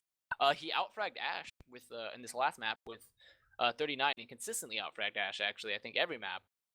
But I just saw Shrugger had 42 frags, and Yomps also, well, he had good moments, but I think one of the most telling stats with Yomps in particular on this map was he had 34 frags and over 200 DPM, but he had 690, he had close to 700 heals, which is close to it's more than like half of what, he only had about half of what Sugar had, really, actually less than half. Yeah, Yomps had the least amount of heals in the server by a pretty decent margin, and he still had. I mean, I'm not really surprised by that, because there were so many plays where Yomps just really did so much with so little health, and he still just went insane. Like Yomps is, and I've seen all the Yomps hype on the forums and even in Twitch chat and everything like that. Like he's becoming a thing. Yeah, I totally agree. He showed up as a replacement for Decimate just to stand in, and he has established himself, in my mind at least, as definitely a top two team, top scout in the TF2 scene for sure. He's and I think it's something that I've seen consistently from him, is that he generally gets less heals than Shrugger, but still manages to not only compete but go very large.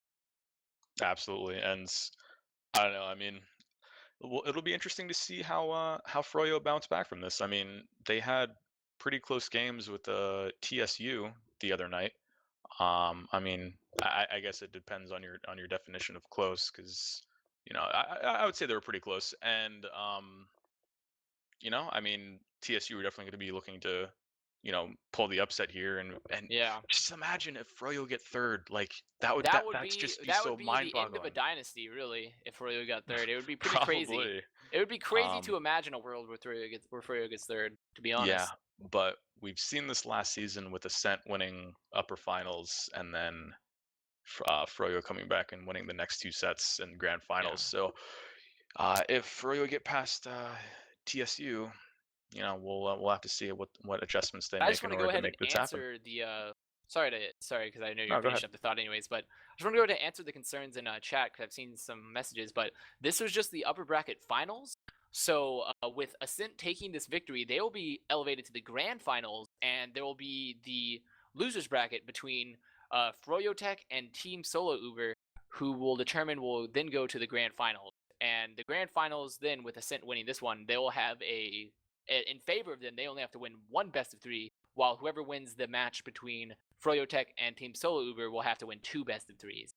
So there's still the grand finals and the lower bracket finals to be determining who will eventually be going to the grand final. Yeah, well, I mean, what an upper final. That was really exciting to watch. Unfortunately, Marxist's microphone was not being cooperative, but that was really fun to cast, and I don't know. I mean, that's all I have. I don't know if you have anything else. I think it went great, all things considering. I think I sort of broke the curse. Besides Marxist having his technological issues, I sort of broke the curse, I think, of it being my first cast. Like, it went pretty smoothly overall. We got you in here fast. I think I had a good time. I think everyone watching the stream had a good time. I think, at the very least, Ascent probably had a good time. It didn't sound like Clockwork did. But I think it was a good game overall. Very, very good series between Ascent and froyotech. And I'm looking forward to possibly seeing them play together again. But it depends on if TSU can really go strong. Yeah, absolutely. I've just been actually passed on before we go. I've just been passed on. If you check out on teamfortress.tv, it's one of the newest threads created right now. DreamHack Winter Fund for Swede Rage TF2. Unfortunately, Epsilon can no longer go to DreamHack, and Swede Rage TF2 looks like they're going now. This is all very new to me, as I'm sure it is to some. I saw a few threads on TF2, Yeah, it's a but very new development. yeah. So, but yeah, there's a fundraiser going on for it.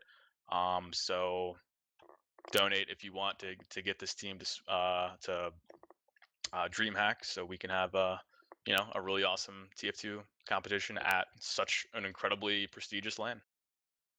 Yeah, definitely. It's really big props to particularly community organizers like Sideshow, who's been really good with this DreamHack and working with the organizers there.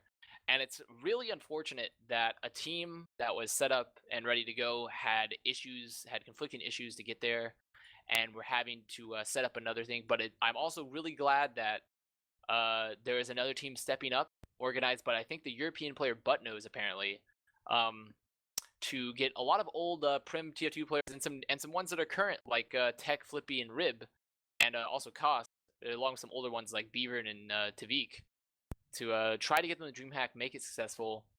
And I'm hoping it will be a good event there too. It'll be great for TF2 at the very least to see unprecedented, really, I think, because we've never had TF2 at any sort of really, I guess, major sort of LAN event in a very long time if we exclude ESEA LAN.